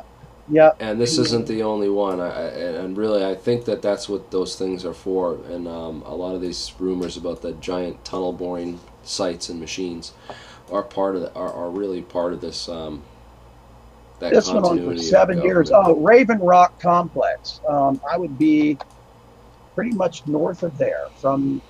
You know what's interesting is one of the first Washington D.C. One of the first continuity of government. Offices and headquarters that they had, right? You know where it was? Yeah. Where? It's in Dallas, Texas, in the basement of... That's something. It was in the basement of the hotel near like near where Kennedy, you know, during the time that Kennedy was there and gave his speech. And like, Right. I read this whole thing on it. Like it basically said like that how the whole operation was like run there behind the scenes in the event that something else happened, and they were trying to keep Johnson safe and everything else, but and keep the country safe in case the Russians or someone else tried to take over or launch an attack as soon as they were to stage this that shooting of the president and everything. Which I really I want to get into JFK too. I think they have. Yeah, we do. We got to do a whole show on JFK because I've researched the hell out of the JFK conspiracy, and I have so much that I could drop on it, man. That was. You want to tap into it a little bit? I'd love that. Hey, I don't know. What do you guys think? You know what? Google Earth, people should put in requests and see if they want to go over. You know me, man. I searched over Google Earth for years. I mean, years. And I had a whole website just saved with pictures and photos. I'd have to get back into it. It was under Photo Bucket. I had so much saved on there. And at one time, they literally blocked me from looking over the whole Nevada test site. The whole Nellis test and training ground, and I can prove it. It was the most bizarre thing you had ever seen in your life. And I was blocked out on the complete outline of the Nevada test and training ground, and I can prove it. There are photos on a forum, screenshots, and I even did it live, and it showed someone, and they verified, wow, I've never seen anything like that before. It was completely blacked out with blocks. And it lifted finally like a year later. I could not get on Google Earth in that one spot. Why don't you? I know you know a lot of really cool, weird places. So why don't you get on Google Earth and share your screen and show us some stuff, man? Because last time you did that for me, man, I was just like, bam, wow. These guys want us to get into JFK. We could talk JFK a little bit. Let's talk. Let's talk JFK. Let's do JFK real quick, and then conspiracy belief. Well, we hear. What is their favorite belief? We had some people claim the driver did it. What else? Well, here's the thing, right? The Crossfire Zone. That there was multiple shooters, at least a couple other ones in all the Daltex building, right? That's what someone said. There was another shooter in the Daltex building. This is my kind of synopsis, right? Mm-hmm. Lee Harvey Oswald was supposedly in this window, I think, this far window of the school book department. He was in the far window to the right at the top. And the far window to the right at the top of the school. And they will not let you in if you go there. You can't get in the room. They won't let you in the room for the tour. Yeah, you can only get to the window that's to the left of it. You know why? Because if you actually get in the window and you try to put your body in the position that he was in and fire, you can't achieve the correct angle unless you hang out the window. Right. So I believe the theory that Lyndon Baines Johnson's personal assassin Malcolm Wallace could have been in this sixth floor building in this corner. That people saw another shooter in that window. Witnesses described another shooter in that window, and the description of that shooter really fits Malcolm Wallace to a T. And Malcolm Wallace was a known hitman and assassin for JFK. Right. There was I remember reading something that there was another Mauser or another gun that they had found that was brought out of there that was a different rifle from the Carcano that Lee Harvey Oswald allegedly used. He had a mail. But there was this other. The other thing I really believe is that the grassy knoll right over this corner of the picket fence right here would have been the perfect sniper angle. So there was many people that seen the guy. Everybody was running towards that. If you go let's look at the Nix film, right? For example. Did you ever see the guy that was a child that stands there and talks about what he had saw, and he stands there all day, and people he hands out pamphlets and stuff like that. You ever see that guy? Nix film. Oh, I've seen that guy before. He's awesome. Very interesting. He's telling the truth. He claims the guy right there where you were talking about did it. He saw him run away and start putting the gun away and everything, and they found a bullet casing there many years later. I think about 5 years ago they found a bullet casing there buried in the dirt. Right. Well, you can kind of see the grass pop up right where they're standing. So you'll see like this one spot. You'll see like the grass pop up right, and they looked down to where the shot landed. So that was one of the other stray shots that missed. They were caught in the crossfire. So look, you can see this girl's walking towards the car with her camera to get a picture, and then she stops and then like looks down this way. There's another shot that missed and landed over here somewhere. Wow, that's very clear. Because you can see her stop. Yeah. So she stops, and there's like some weird editing. These videos have all been edited. They've all been edited. You can tell where they did frame overlays and stuff, and you can see it in the you can see it. And I didn't believe that for years, but then I eventually was able to see. But you can see this thing that comes up here. And you see these artifacts like that appear above and behind, where they're like basically overlaying frames. Absolutely. And stuff to try to. It's kind of weird. You do realize that they had a number of film experts look at the Zapruder film, and they claim the back of Kennedy's head is painted, so you couldn't really see what was seen. That was there, when the final headshot happened, but you could see hole in the back of his head. So back and to the left, right? You see right there Back that and to flop. the left. You see that flop? You can see it in there too. You can see where his head just like rips open and splits open and flaps backwards. Yeah, he was shot from the front because that's what happens. Because he got shot from the front. Boom! It was a shot from the front. Also, what about the hit to the throat where he pulls his arms up? He got hit and straight get this in the right, trach, which I think paralyzed him from the weight from about the chest down. Which is interesting because this person ducks for cover and runs up the stairs. So that's where a lot of people say the shot would have originated from, which means it would have came right over his head. But why didn't he look up that way? But it's weird because all these people after they all go running this way. And look, they were chasing after the guy that they said fired the assassin. The shot. Yeah, they were chasing after the assassin. You can't. Well, there's a Men in Black guy running, isn't there? Seaman the Black Hat. Right. Well, it was the style of the 60s. That's how people dressed back then. Yeah. So it's hard to say. So there it goes over and pop. Well. But all those people ran up the hill. That's it. It's just weird how this person. They're looking. There were threats, and they let the guy drive in a convertible. That says it all. There was a major conspiracy to have this guy whacked, and it had to come from somewhere in the top. Well, I read Jim Mars's book, and it was one of his best works. See how his head's painted. See how it's Crossfire. Crossfire was an excellent book, and they went into all kinds of. Jim Mars passed away, unfortunately, this year. He was great. Yeah, Jim Mars. I didn't like all of his stuff, but Crossfire really put him on the map and really did a good job. Did you ever look into his death at all? How weird it was. His one eyeball disintegrated. It's very strange. And then he had kidney failure. He was dead a month later. One of the other sites I really like. So definitely a great book if you're really new to the JFK conspiracy and want some background. Crossfire is a must read. Also, I would suggest going to Russ Baker. Oliver Stone. Oliver Stone's book was based on Jim Mars's. This guy's website. Who, What, Why. He's a really, really great source for information on all the JFK and RFK, and he's done a lot of really scathing research that is linked actually. Two guys in particular to that continuity of government operation in that bunker beneath, I think it was the library of the Dallas library. What was that? Who else talked about that? I think it might have been Peter Dale Scott or something. Peter Dale Scott,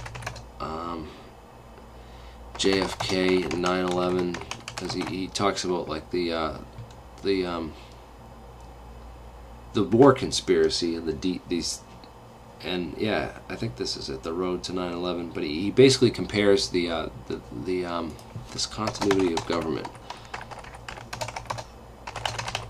This program has basically they're the the creme de la creme of the deep state. This is the deep state. Is this continuity of government? Anyone involved with this, it is essentially the deep state. Yep, American deep state. So yes, search for this continuity of government and stuff, and read. I gotta find I gotta find it. I'll post it in the description later when I find it. I don't want to sit here and bore you and waste time on it. But Russ Baker, he wrote a book. He runs that website, Who, What, Why, and Russ Baker wrote a book called Family of Secrets, which I read, which was one of the best books on JFK. I've heard of him, but I never looked into it. This is one of the best books on JFK that have ever come out. And what's his theory? What is he? He went and did this investigation into George H.W. Bush, because he's never told a consistent story of where he was or what he was doing or Right. what was going on that day. And he basically has pieced together George H.W. Bush's role. And George H.W. Bush was a former World War II pilot. So he was a Skull and Bones graduate. He's a Skull and Bones graduate. Here he is on his in the hospital. Why don't you hurry up and fucking die, you piece of shit?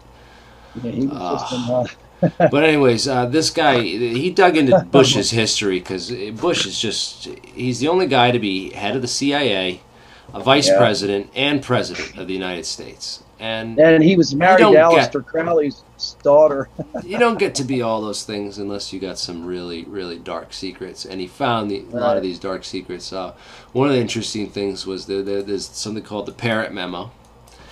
And he,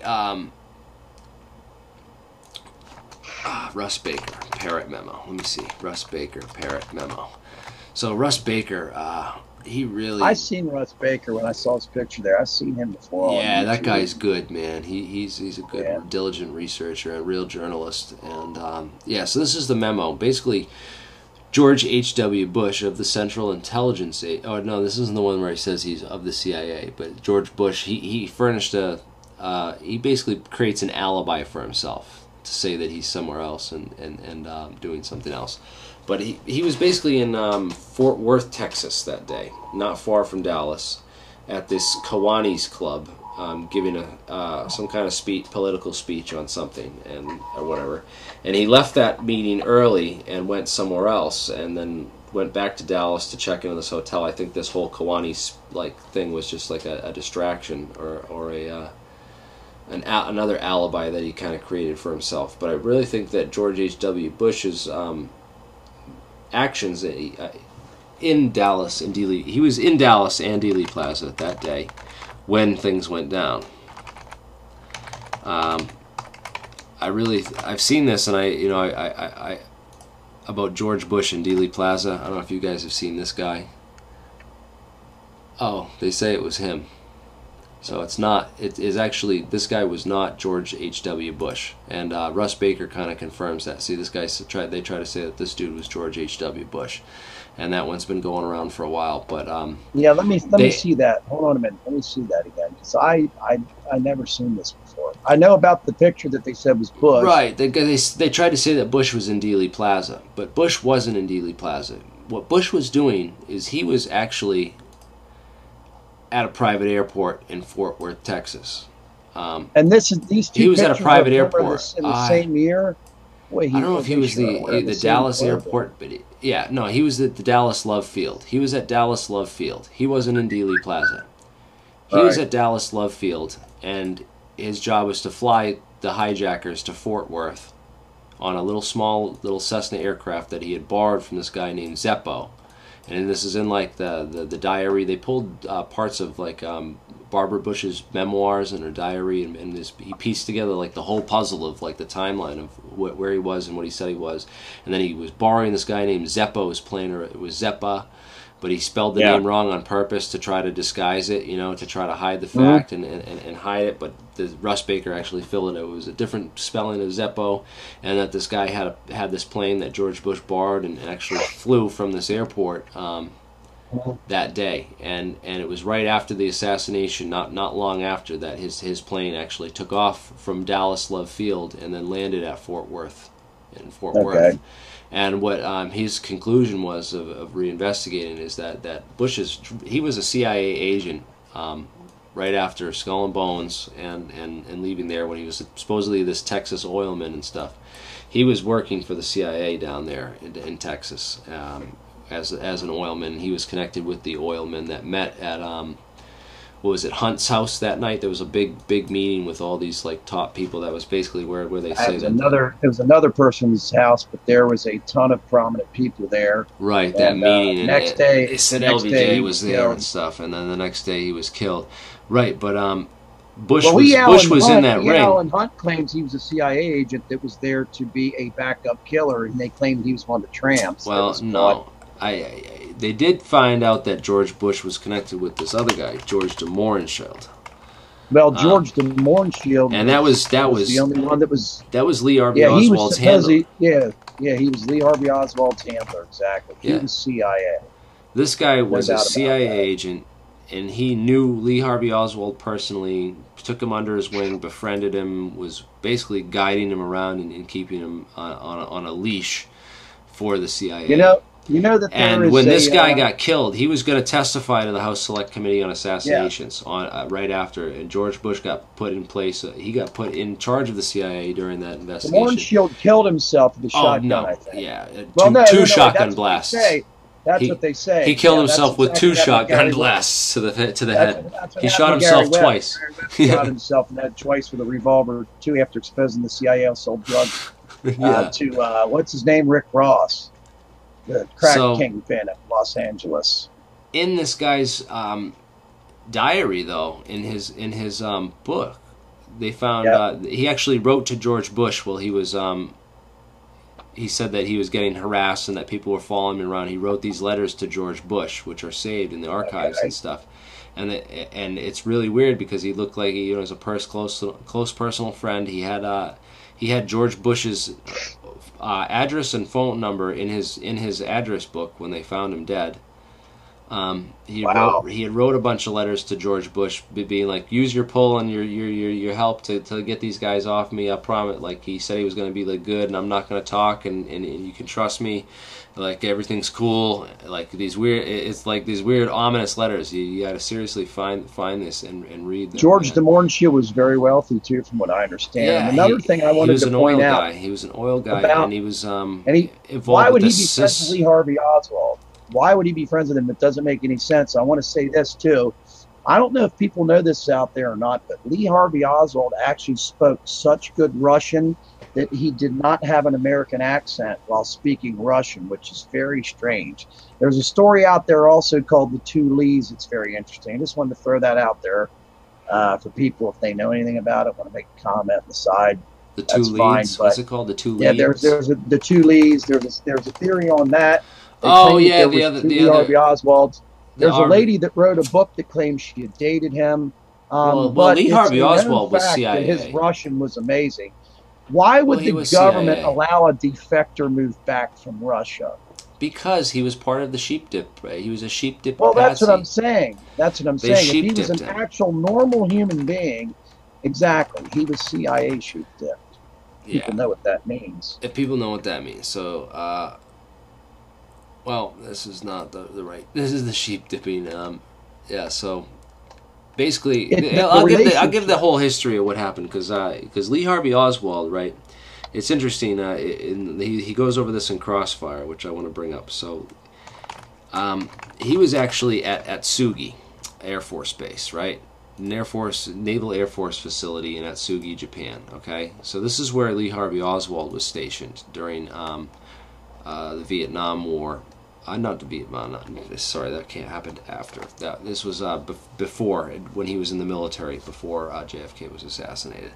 But right here, let me find the actual location on here. But of this, let's look it up on this.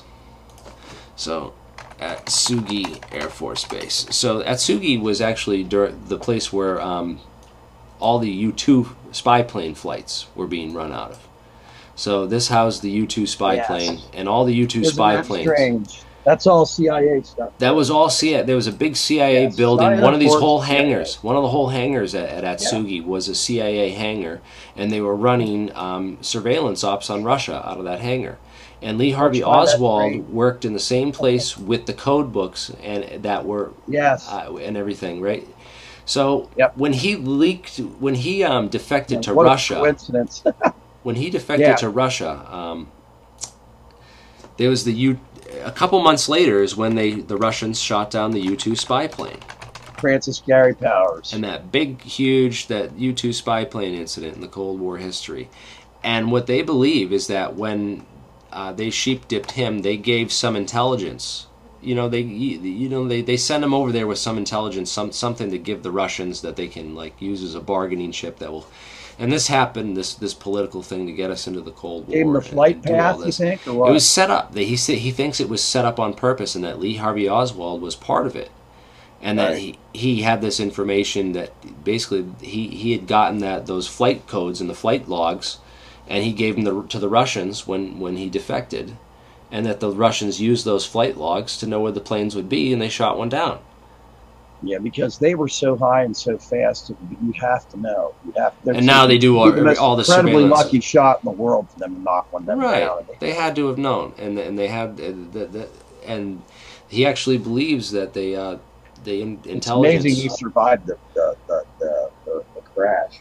But what's weird is that the Russians didn't accept Lee Harvey Oswald. They didn't trust him. They never did. They knew he was something or other, and he quickly fled the country and came back. But what's interesting is this: if you ever looked at Lee Harvey Oswald's parents and stuff, how do we know that Lee Harvey Oswald wasn't Russian to begin with? I mean, his English or his Russian was absolutely perfect. It could not be detected that he was not. You understand? Yeah, so he had renounced. no English He accent. publicly. How's that possible?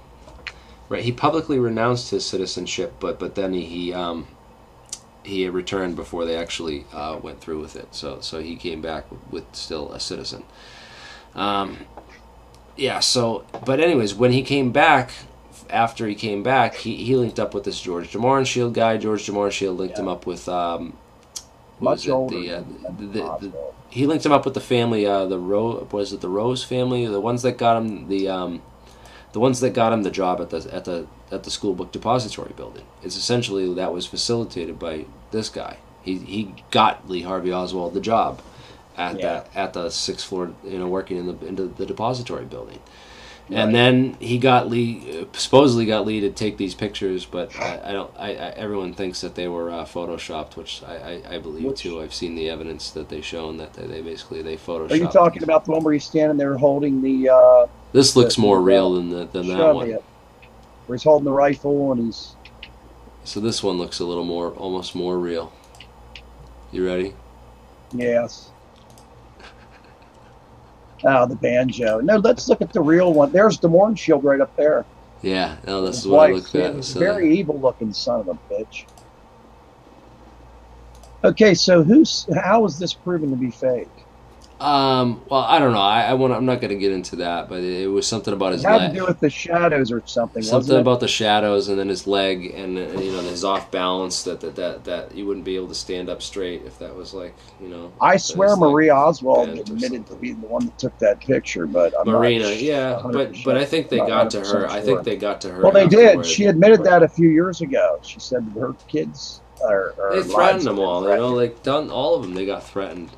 Man, and they knocked off She's witnesses. still alive. So Yeah, she's still alive, JFK. married in Dallas. She still lives in Dallas. Believe it or not, there's the Mohrenschildt. So I got a good page on my website, Conspiracy. If you go to JFK assassination, and I got a lot of stuff on here. What you should Operation do, Jeremy, 40, is- Operation Mongoose. I got Yeah. JM Wave, the whole Operation Zapata with the Bay of Pigs. They basically they had a CIA operation down in the Bay of Pigs with over 250 soldiers that the CIA had trained. And when the Kennedy denied air support for the Bay of Pigs operation that they had launched, they basically had to abandon ship, and all 200 people, soldiers that they had trained and worked with for 5+ years, they all got killed. And they wanted to get even with Kennedy, but not only that, and all these top guys from JM Wave get rid of escaped. this So all Yeah, these dudes, to get rid of them. all these dudes from JM Wave, these are the guys right here in this picture, and they show them Get all. rid of the CIA also.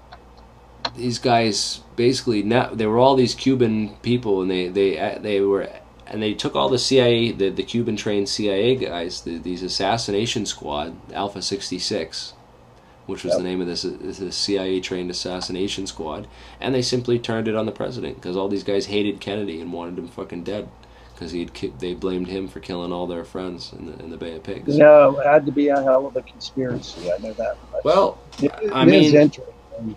It's crazy because you think about how they could have gotten away with it for so long, and I mean, it's just mind-boggling. It's all with the media. It's with the media and the way they control the media and how they set up the story. Well, they're and doing it instill today. the story I mean, people for 30 are finally years. seeing today. People are Finally seeing waking what's up to going this. on. But I want to get into that a little bit because Dan Rather. Have you ever seen that Dan Rather? He was young when this happened. He was just a no-name, shit reporter on Dallas News. Yeah, and he became extremely. And there he is. They basically made his career because they said, if you lie for us, he was fucking boring. Okay, he's boring and dumb and some loser. And they said, if you lie for us, who had a particularly good we'll set you up and make your career. Past the building from which the fatal shot. So nobody saw the Zapruder film until like the 70s. It was shown on TV for the first time. Time Life bought the rights to it and held on to it for a very long time. All people had for almost over a I think it was like over a decade. All people had was this. This was the description. So Dan Rather had seen the film and he's describing it to people. Who debuted it? Geraldo Rivera debuted it, and guess who was on the show with him? It was 1979. It was Geraldo Rivera and Dick Gregory, Mrs. Kennedy, African American conspiracy guy that just passed away last year. Or sense that first shot, particularly hear it. And it was edited. Yeah, I'm gonna find the part where he changed basically the position of the car and everything. Should show the video where they proved, Jeremy, that the Bruder film was edited. The car was moved and everything. Watch this. Could be seen to move violently forward. Right there.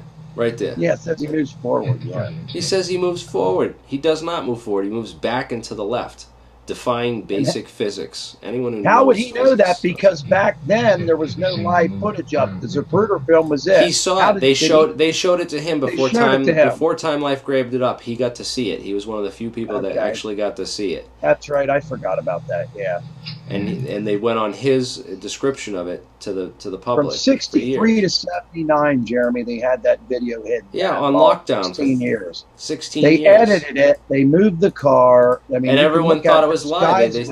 Everyone thought that they had moved forward. It didn't. It moved backward. And I've never seen to the left. A single person like adequately debunk that. They've done some of those experiments that were just like pathetic, where like they got this pig chained up, like the one they did on Jesse Ventura with the pig. And like you can see like they moved the chain on the freaking pig to move it forward to like make it like they fucked that whole thing up, dude. Like they should have got like some on Jesse Ventura. The car wasn't moving either. The car was sit still. The car should have been moving. Changes everything. Yeah, they misled him on that seriously. And he used that Mannlicher Carcana gun and said it was such a piece of shit. And let's face it, Jesse Ventura was a Navy SEAL. He knows his weapons, and he still was an expert marksman at the time he made that shot. So, yeah. I don't know. It's just... Look at the Zapruder film, and where they say it's proven that it's edited. There are several guys that have done their research and their homework on this, and they're experts in film. Yes. Nowadays, it's easy to edit something, but back then it was film.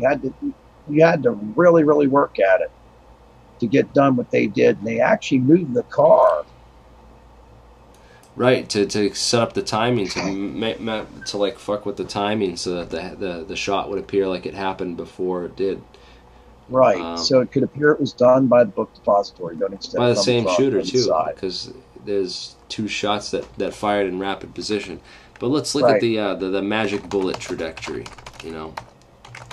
Oh man, that's such a bunch of shit. And too. it's such a bunch of shit. They're like, oh, well, if we just move this, the seat And the was bullet actually was in 6 perfect inches shape. higher. The bullet was in perfect shape. Oh my It was, god! you know, Watching the computer recreation fucking and bullshit. this guy's like, we did this thing, and then it looks nothing like the actual like footage or what really I happened. know, it's so fucking pathetic. And they made like a computer. It's like proof by computer simulation, kind of like they did with like the how the towers collapsed. No, Yeah, they that weren't was blown up, ridiculous. even though it like peels apart like a banana. Yeah, even though a 3,000-ton girder freaking goes flying 500 feet in the air and hits a building across the, a block over. So, anyways, I thought that was really interesting how they tied in, George de Mohrenschildt with George H.W. Bush. And it makes a lot of sense because, they had that reinvestigation in the JFK assassination with the House Select Committee on Assassinations. And right in time for that, Why don't you look up George Bush? They wanted the likenesses. CIA. They were going to do a complete overhaul on the CIA, and they wanted to appoint someone to be part of that, right? Yeah. And so they wanted someone who was an outsider who didn't have no history with the CIA. Aleister Crowley's daughter's husband. So. Right, and they picked George H.W. Bush, and if you take a picture, if you look at the picture comparisons of, let's see, what's the one Bush, Marvin Bush, compared to Aleister Crowley at the same age, they look exactly alike. She looks exactly like him. She has the same insane eyes. Oh yeah, it's unbelievable. Yeah, I did this the other day and was blown away. The same identical, insane eyeballs. And I mean, younger pictures of Crowley look exactly alike. Thank God Ozzy Osbourne wrote that song. No one would even know who he is, but he was the original. I could see it. It's kind of absolutely. Look at her eyeballs. Look at the younger pictures of him and Marvin together down there. And what was Marvin involved in? Jeremy Securicom. Yeah, he ran the security at the towers, and until the day that they went down, his contract ran out. I mean, come on. And her real dad, she looks nothing like him, supposedly. Well, the father that was supposed to be, I think his name is Pierce. Look at those eyeballs. I mean, it's just this is so insane. It's I could definitely see some resemblance, man. But man, she is one hideously ugly woman. Oh my God! But it's probably an arranged marriage. I mean, that was considered. I think back it was then, just weird. He obviously didn't marry her for her looks. Didn't she just die a couple of weeks ago? She just passed away. She was pretty old. She was in her 90s. And she died, yeah. Holy shit, it's April 17th. Yeah. Wouldn't that have been something if it had been 9/11? Well, I really feel like after Bush dies, the truth is going to come out on JFK because they're holding a lot of that stuff for that. Yes. But a lot of the truth has been destroyed and covered up and mutilated and wrecked. I mean, look, Jeremy, almost everybody's gone that was involved. The E. Howard Hunt confession, you didn't think anything of that? I mean, it was a recording. I mean, they recorded him talking. His son recorded it on his deathbed. He was a piece Why would he say that right to the back? I don't get it. He was involved in Watergate. Well, look what did he say on his deathbed, man? You listen to the whole thing, and he says that he was a bench warmer, so he was basically a backup hitman. Right, but what he does is he tries to place the whole friggin' conspiracy on Cord Meyer Jr. That's who he places. He puts the entire thing on Cord Meyer Jr. Okay, which I think he did it for some other reasons he had. He didn't like Cord Meyer. And he wanted to put this whole thing on Cord Meyer. Who exactly is Cord Meyer? He was involved in the agency, wasn't he? He was a CIA agent, and he began work with the CIA and became a high-level operator, and he retired in 1977. I guess he had a romantic link with his wife. He basically said that his wife, Mary Pinochet or Pinchot, was basically, she was fucking around with JFK, having an affair with JFK, and that was the reason he wanted You her never murdered. know. He wanted her He wanted JFK murdered because JFK was Yeah, I didn't know that. porking his wife. I That's basically know what he that. said. I That's didn't well, hear you didn't that. listen to you didn't hear that in the whole. You didn't listen to the E. Howard Hunt interview. Man, he talked about I this. did, but I remember him talking about him, but I don't remember that him saying that was the absolute reason why he wanted him dead. Yeah, That's because that's what he said in the interview, and he puts the whole thing on Cord Meyer. But I tend to believe I don't know, man. Russ, That 98.6 degree hole make men do crazy things. that Russ Baker. He says that what's the guy's name? Crichton, not Michael Crichton. That's the guy who wrote Jurassic Park, but Crichton. Let me find it. It's on this page on my. That's the whole thing. Once David you get in Crichton. the rabbit hole, you end up you just get deeper and deeper and go to the side and go here everywhere. it is. It just we can go on and on for probably 10 years about Oh yeah, this. we could get into all the real. My the question to Jack you is Crichton. who, actually it doesn't matter who shot him.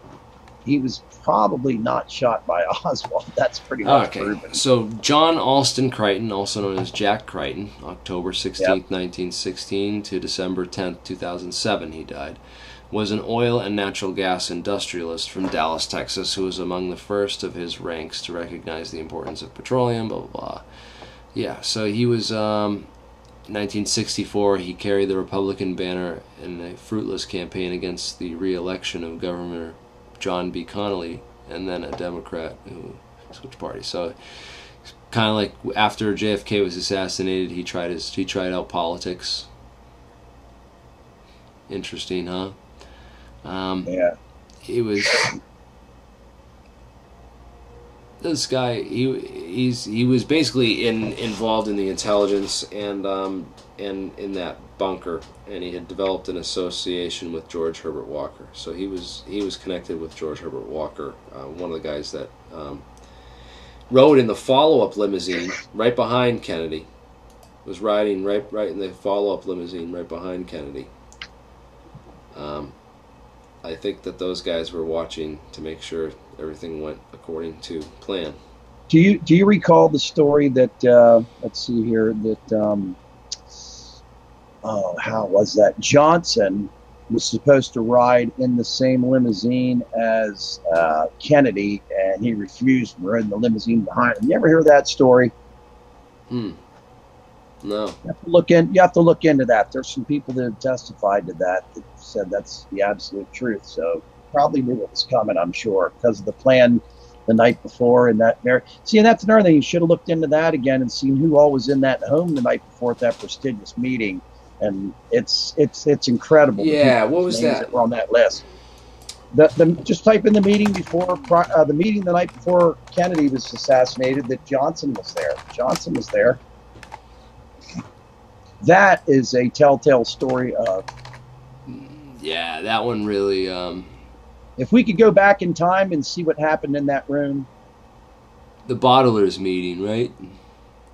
It was like a bottlers convention that was there at the same time. It was at the a Dallas big Trade home. Mart. It's a large home, and it lists the people that were there, and it's pretty incredible, the names you'll see. So.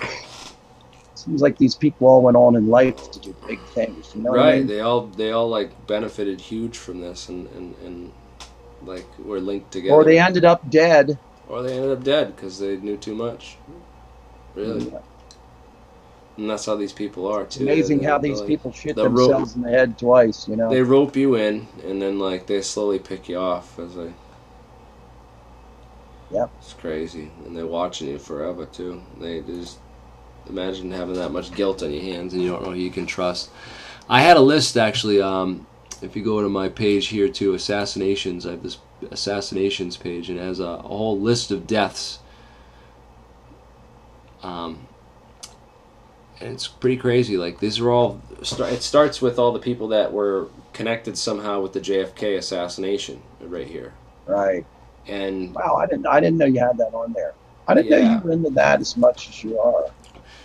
I studied Oswald for a This is period of crazy, time last dude. year, and it was very bizarre what I found out. 300 witnesses all died in the decade following the JFK assassination. All the most crucial witnesses died right away, and they all died of weird, this guy, gunshot victim, gunshot to head, murdered, suicide by hanging in the jail, heart attack, throat was cut, accidental shooting by a policeman, gunshot in the head, ruled suicide, plane crash in Mexico, passenger on that plane.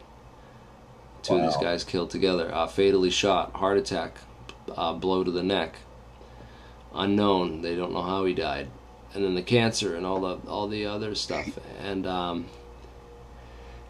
it's pretty nuts. There was this other thing that they had done. I go to all these different theories. This shit has not changed. It still goes on today. I mean, I got nothing has I changed. put the CIA assassinations manual on there too. People could see like that. I think that honestly think that was a really weak one. They're so crooked. They know all this. They know what's up. Yeah. They know their ticket is going to get punched if they don't fucking play ball. That's what it's all about. Yeah. Well, I don't know. The research that I've done is definitely a lot better than the people out there just saying, "Oh my God, it was the limo driver." Oh, that was ridiculous. You see the gun, right? I see. You know what? What it was there was reflection of the inside of the door, inside Bill Cooper, the chrome in there. It's reflection. That was not a nickel. Why would a guy that's doing a hit use a nickel plated or whatever plate it was gun that would be reflectable that everybody could see in the crowd? It's just the top of the guy's hair. He's got the slicked hair from the, like everyone had. This is the sun reflecting off the top of his head. Well, and then they see where the arrow's pointing down there, where they see his hands on a gun right there. That's actually right there. That's chrome from the door. Yeah. Too. They're claiming he has it in his hand right there. See the arrow? Oh, yeah. I do see the top of the guy's head there too. We've been in on this, and what's really crazy too is that that's why I like we can control like the direction of what we talk about and the direction of the information on here a lot better, because when we did the forum before, I remember like posting all this other stuff about all that Russ Baker stuff and all this other JFK shit, and man, it got completely ignored and moved to the bottom of the list, and people just kept arguing over this limo driver nonstop. It was just that. I remember that. I couldn't stand it. It was just like that, 28 pages of just people arguing over the limo driver, and then all the other posts I did on all this other information got like zero attention. It was like, what the heck, man? Why? I mean, he had blood sprayed all over him. I'm sure he's going to turn around and look and see what the fuck's going on. He's also, remember, Secret Service. It's crazy. He's not just a limo driver, he's a trained. I thought the Parkland Hospital doctors was another really convincing piece of evidence. All those doctors, he was so pissed off. Man, that's not what happened. And then how they changed the limousine all over to hide the bullets in the hood and the front of the windshield and the bullet holes, because people had shot the car from the front. They actually took it to a special part of the Ford factory, from what the history says, and replaced the windshield. Yeah. To hide all the evidence. Why wouldn't they keep it on? Like they should have had it. They cleaned the car out. They cleaned the car out when it was in the emergency room parking lot. Yeah, they cleaned it all out. That should have been like put in a museum right away. Crime scene. Just like crime scene, it should have been locked down and not touched. It was a crime scene, and they altered it. They did. What's really weird is in that. What do you think about where you can see the back of his head being painted? It's just so bizarre. I watched this whole new movie. What do you think about the body switch? There's this whole theory about Tippett, right? So there's this theory about Tippett is that everyone thinks that was the person that was actually Kennedy in the casket. Right. That everyone thought Tippett looked like he was the officer that Oswald supposedly shot outside of the boarding house. He said. But they think somebody else shot him, because they needed his body. They needed his body. Yep. And they claim that one guy hired, the one that let's see in the movie.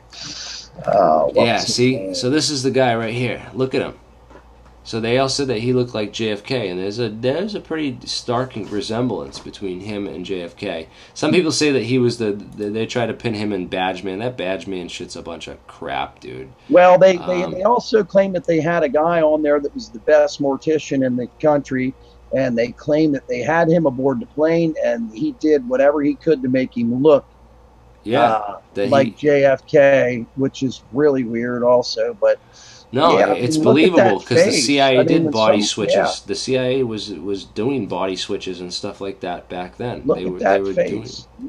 And he's close enough. It would make sense that, like absolutely that body and the guy in the picture of this autopsy report that could have been J.D. Tippit, because they needed a second body in case the damage to his head was too severe that they needed to basically fake the evidence and fake the weird. So they basically had a surgeon. They had a surgeon take J.D. Tippit, alter him to make him look kind of like JFK, and then cut the back of his head open to make it look like the injury. The injuries happened then, and then they lost. It's just the chain of evidence and everything that happened. And they moved him out of Dallas. The autopsy should have been performed in the state where the death happened. It should have been performed in Dallas. But they flew the plane out of Dallas to one of the most corrupt naval hospitals in the world at the time. Yeah. The Bethesda Naval Hospital, right? And you know about all the stories. His brain was missing. I mean, his brain was gone. Yeah, they lost his brain. They destroyed it, and they embalmed it, and they did all this. Yeah. To hide all the evidence, and I think it flew out. I think it disintegrated and fell out of the back of his head. A lot of it. So this was what Bethesda looked like back in the day. They brought the body to Bethesda Naval Hospital, where of course this was a place where they used to lock. This was like the mental hospital where they used to lock up all the people that. He's just crazy. Don't listen to him talking about all those saucers that we're working on out in the desert. He's just that's where they lock those people up. And isn't that where his name was Bill Cooper wrote a whole bunch of stuff. Yeah, that was where James Forrestal was thrown out of the window. Thrown out of a window that couldn't be broken when they tried to test it. Yeah, that's what was it? James Forrestal. He was the Secretary of Defense. That supposedly, right, May 22nd. Yeah, he supposedly knew the truth about UFOs and wanted to. Right, he supposedly had. He was in office. He was in office right after Secretary of Defense. He was elected right after Roswell. Well, I believe also that they had a change of staff on purpose because they needed to bring in people that he was one of the they listed him as one of the original founding members of MJ-12. I think Howard Hughes knew something too, and I think they portrayed him as crazy, and I think he was basically forced to live the way he did the last 20 years of his life. That's crazy, huh? In exile. Absolutely, man. He was involved in government contracting, and he was... Yeah, because why did he go nuts like that? Why did he isolate and do that, man? He did. There's something else going on. He was perfectly fine when he testified in front of Senator Brewster at the hearings, but... he was supposedly completely insane there, but he seemed perfectly fine there. Yeah. He seen something that shook him up, and he couldn't handle it.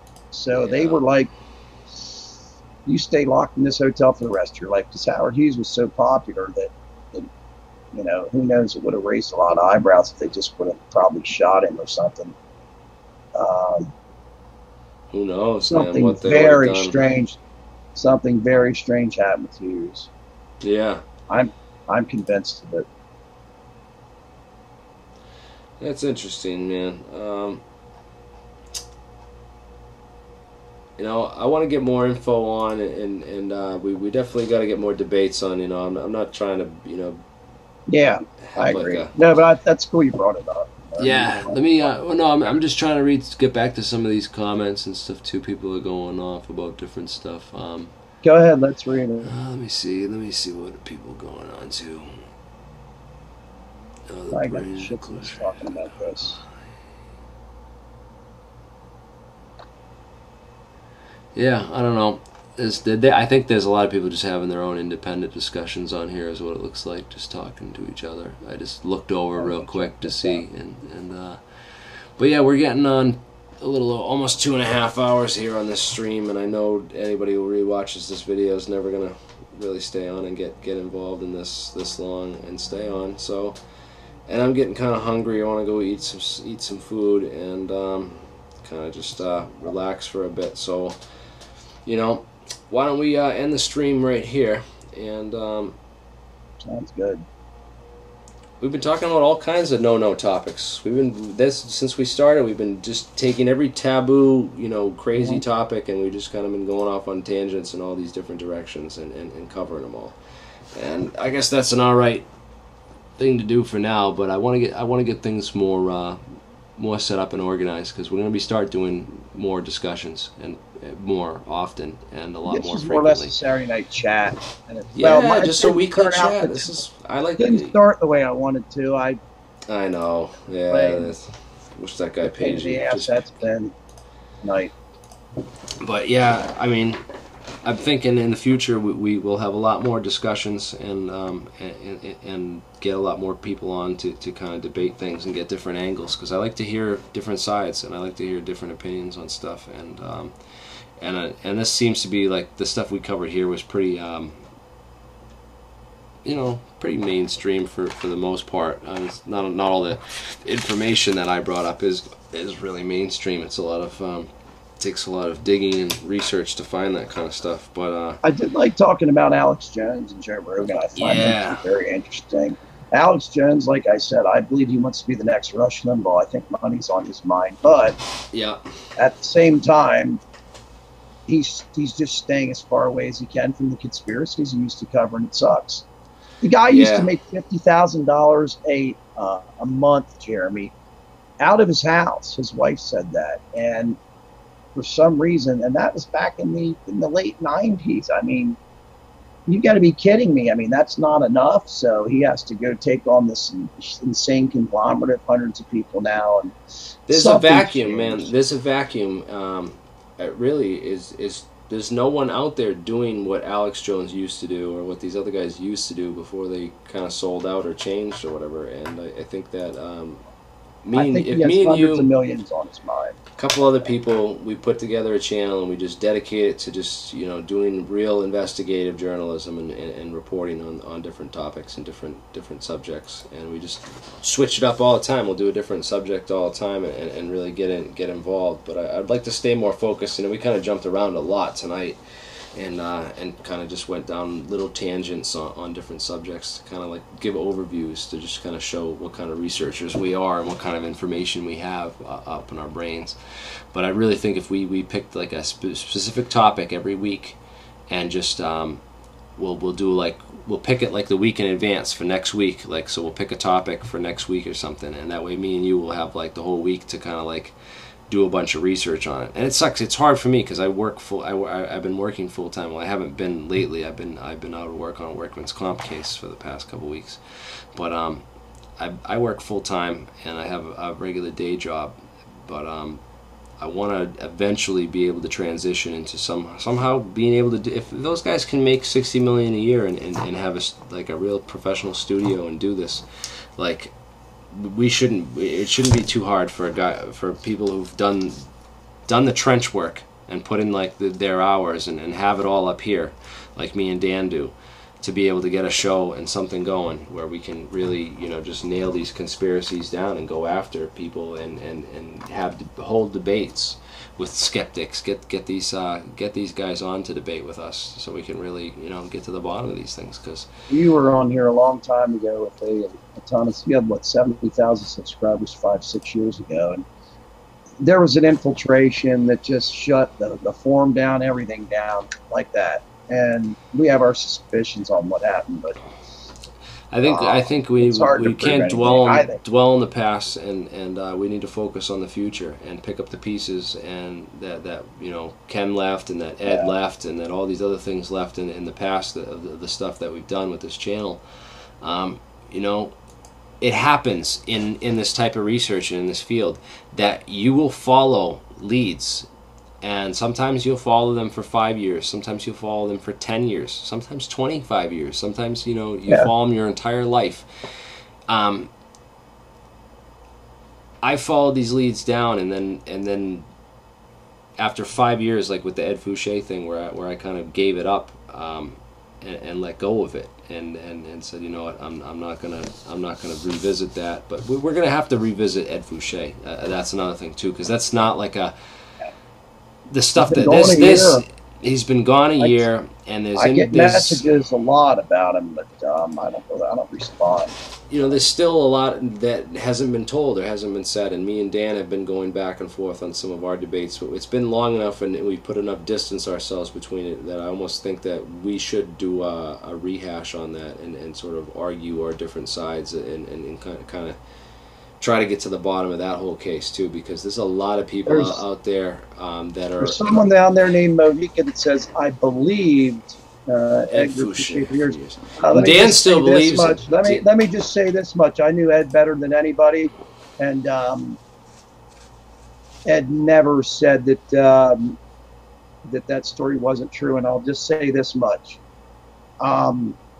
Look up flying triangle cases. Look up UFOs over Illinois in 2005. Police officers chased a triangular vehicle that they estimated was 250 feet to 300 foot per side, and it's on YouTube. Their investigations. This one channel did a show about it, and the drawings are identical to what Ed described. And thing that really got me. So many cases. There's so many cases, but there was a lot of fighting in between because Ed liked the drinking and everything. Argument. He'd like to argue. He'd like to start fights and stuff. But one of the things I want to point out that, I mean, I believed Ed for years too, and still there's things that I'm not sure about and I don't know about because I don't know, because I haven't had all the answers, and I've done a lot of investigation into him and trying to put the pieces together. I learned about Ed Fouché from watching a video called The Case for Anti-Gravity, it was called, and it was this older video where this guy put together all this case for possible technologies and stuff with anti-gravity, and at the very end he mentioned something about Ed Fouché, which got me down that path, which we've been there and visited that with the science of the TR3B and the Mercury vortex engine and all that stuff. We've been down that road, but really what still stands out in my mind. Fouché never said he invented metamaterials. That's bullshit. No, he never did. But he fucking said he invented them. He talked about metamaterials, and it was at way before anybody else. Way before anybody else. Quasi-crystals and metamaterials, and he mentioned those two materials, yeah. and he said that that was what was really going down. A lot of research going into that at Area 51, and then here we are years later, and it's like metamaterials are being taken seriously. They were only theoretical, and now they're real, and they're building them in labs and using them to create invisibility and real invisibility technology. And invisibility technology would be something that they would be developing at Area 51. That's the kind of stuff that they'd be researching, and the scientists there in top secret programs would be actively pursuing on a regular basis is technology just like that. So did he get that information from other sources, like reading magazines or science books, or just talking to people, and then kind of put it all together? It remains to be said, and I think we'll save it for another day. That we'll host a full-on discussion on it, because I would need a little, and I think you said before too, you'd need a little bit of time to prepare for that, because this. I know more about Ed than anybody does. I do. Anybody that's alive. Everybody that's involved in Ed's life. Or that's talking, anyway. Anyone that's talking. Yeah, that's true. I mean, his best friend died, and 2 months later he died. Yeah, man. Well, I definitely think that we should get into that, because even there's some suspicion and things about the death that have me a little uneasy, and like the mistake in the. There's mistakes in the obituary. It says he was from Illinois for 5 years, and the town he lived in had less than 2,000 people. How could the mortician make a mistake like that? Yeah. There's a lot of weird things that have gone on too in my life that are just I don't even want to get into really now. But I met a lot of people that Ed knew, and that's all I'm going to say. I have a video. John I might say, yeah. I just say that look at the triangular crafts that people have seen and have drawn, and you either got one or two choices. They're either alien or they're ours. That's it. You've got one or two choices. What do you believe more? Do you think aliens are flying around in huge triangles over the United States? I don't. Yeah, it's definitely quite plausible that the military has top secret craft, and this TR3B is the TR3B. Like the whole thing I got into with the TR3B, and I got a page on it here on AlienScientist, which people that want to check out that /TR3B. Yeah. And the Aurora project, some of the triangular craft that were developed, like real ones that were actually developed, and then this whole thing with one funny note is but the thing is Tom, go ahead. I was gonna laugh. I really want to know. Tom DeLong contacted Ed. Ed told him to fuck off. That is funny. Really? Yeah, Ed was like, "Who is this guy? Claims he's a rock star. I don't give a flying fuck." Oh yeah, I remember back then. Ed told him to fuck off, and I was like, "Really?" Tom, I told him. It was actually really him. It was. Yeah, we didn't believe it. Yeah, he contacted. Could have cared less. He's like, I could care less. Yep. Yep. Said, I don't. Way back in the day. That's what Ed said. Exactly. Exact he was same words. Reaching out all kinds of people, but. Yeah, well, he was promoting this TR3 thing huge during that Joe Rogan podcast. Well, he wrote a book. He wrote a book called... The Secret Machines, where he goes over all with this the stuff. K. He claims that there's a he claims he knows. The TR3B is real. I'd like to, I wouldn't maybe mind taking a peek at that. I don't know if I want to buy it and support him just to read it, but I would like to at least see what... I don't know if there's an ebook. Is there an ebook or not? I don't know. There is you can pull the articles up he's written about TR3B online, but again, there's the thing is, who told it's real and which contractor was hired to build it? That's what I want to know, because it's got to be one, Northrop Grumman or Lockheed Martin. TRW supposedly. TRW was supposedly the main one. Schratt's done a lot of research on it. That's the thing. We did a bunch of research on patents and different. Remember that patent that came out on the that fake patent that guy came out with? Yes, and it was 2 days after Ed died. And it was and it's all over the place. It's all ridiculous. Yeah, it's taken over. All the real TR3B stuff that was out was like it's kind of been whitewashed by that shit. It's got to make you wonder, why would they do that? Why would that happen? Yeah, that kind of struck me as weird, because within 48 hours of him dying. 48 hours of him dying, and that thing came out, it just took over, and then now everyone thinks that the TR3B was a Biefeld-Brown balloon. It's all as a Biefeld-Brown balloon. It was a big freaking balloon that flew around with Biefeld-Brown effect, and that's the anti-gravity craft, and that's what the patent. That people believe that shit. Nothing about that mercury plasma or the vortex engine that seems so much like that Nazi Bell drive or any of that stuff. Like I said, if you research weird, man. massive triangle sightings and you look at the drawings these people make. So how did they fucking make a drawing that looks exactly like Ed's CAD drawing that he had made up? That's what's so strange. How? Yeah. And it's groups of people. Well, were those sightings happen before Ed came out with this or after? It's kind of they're all after. All after. All after. Yeah. Oh, that's weird. All after. It's very strange. That's all I'll say. And I've had a lot of strange things happen to me. When I was friends with Ed, obviously he passed on. Some of the strangest things I've ever had. The strangest things ever happened to me in my life were when I knew Ed. I had posted some other patents on here on this page too that were could have been much more similar to the actual TR3B craft, and those were patents by a company called Teledyne Ryan, which a lot of people think that the TR stood for actually TRW. Teledyne Ryan. Yeah, that Teledyne Ryan. And TR was tactical reconnaissance, but it could have been a prototype. Could be the Teledyne Ryan, because supposedly they made the magnetic field disruptor or something. I can't remember exactly, but this Teledyne Ryan Corporation, they're huge. They were a big Ryan. Now they're called Ryan Aeronautical. They're out of Big San time Diego, contract. California, which is that's interesting because wasn't that hangar of Ed at, you know, in a cat? That was at Grim Lake in '79. Even though Ed knew every man. person's name in there, you know, people claim that wasn't him. You know, so. Yeah, I kind of went I'll be back back and in 1 forth on that second. too because of David Hilton and everything. Yeah, well, David Hilton made a lot of people go back and forth on a lot of things, which is really weird.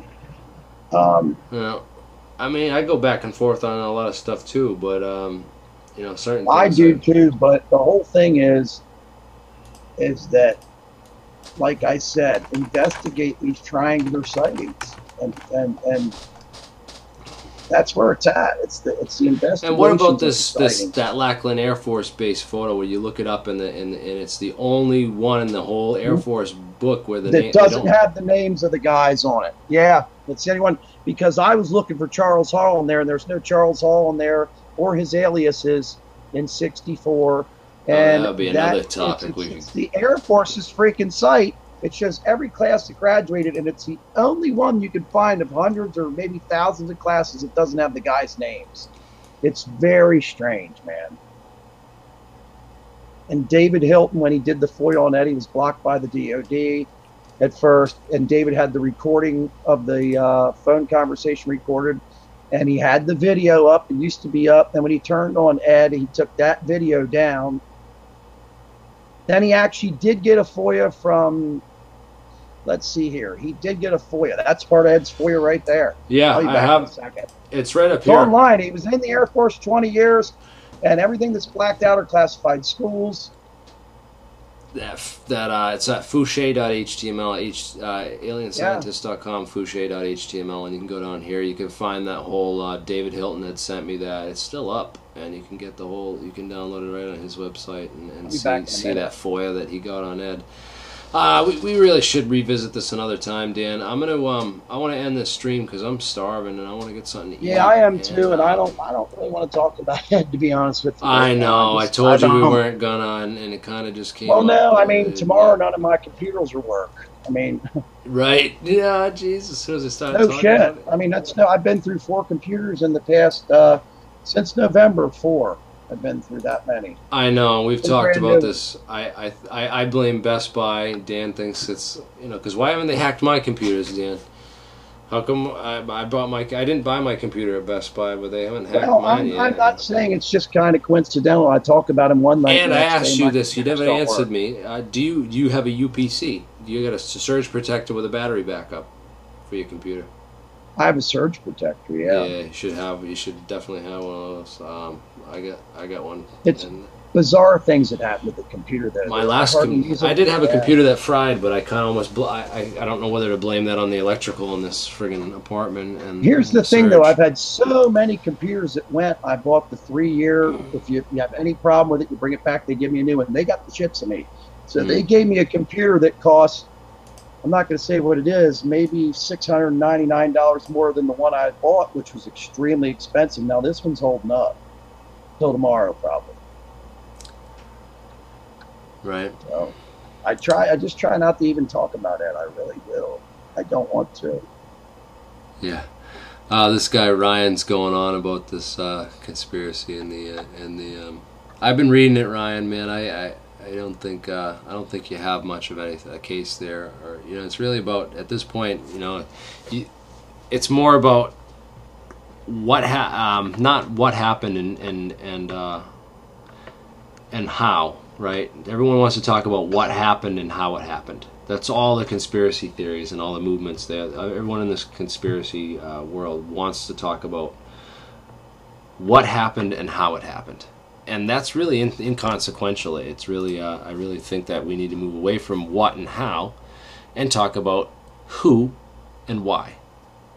I think that the question of who and why is much more important than what and how. So I'm going to leave it at that, and we're going to get back onto some Yeah, man, guys, you got to come out here to Massachusetts or Rhode Island. We should hold a conference or something, or get like a thing together, man. Well, some of these guys are really pissed at each other over. Oh, they're going over all kinds of stuff. That's what I like, man. I want to get people started with heated arguments and debates. And, let them in. Next time, let them in. Let's let them in the chat. That'll be fun. Oh, I let most people in, but people that just continuously post just negative and distracting stuff, like. So you knock them off, you just kick them out. And then you get the guys that like keep posting. We can't hear you. Your sound's messed up, because that like totally throws me off. But it's like the sound's really working, but they just say it just to like, oh man. That's why you check it. It's crazy, dude. Yeah. Well, I can see it right here on my stream thing. See? Yeah. So I can see it right here. I kind of have it in the background. But anyways, I'm gonna end this for now, and guys. Yeah. Tune in maybe tomorrow night. Or I don't know if I'm going to do another one tomorrow night, but I'm going to try and do one of these once a week just to start off. And once I get a studio going and things get rocking full time and I can do it, I'm gonna eventually try to do something every day, or at least a short video, something we can put out, so I have some constant stream of content going, and turn this into a full-time thing. Because there's so much information out there that, just me talking to Dan, it's kind of like rehashing a lot of older stuff, and a lot of the stuff we talked about tonight's older stuff. But there's so much new information and fresh information and people out there that I really want to reach out to and get on and interview.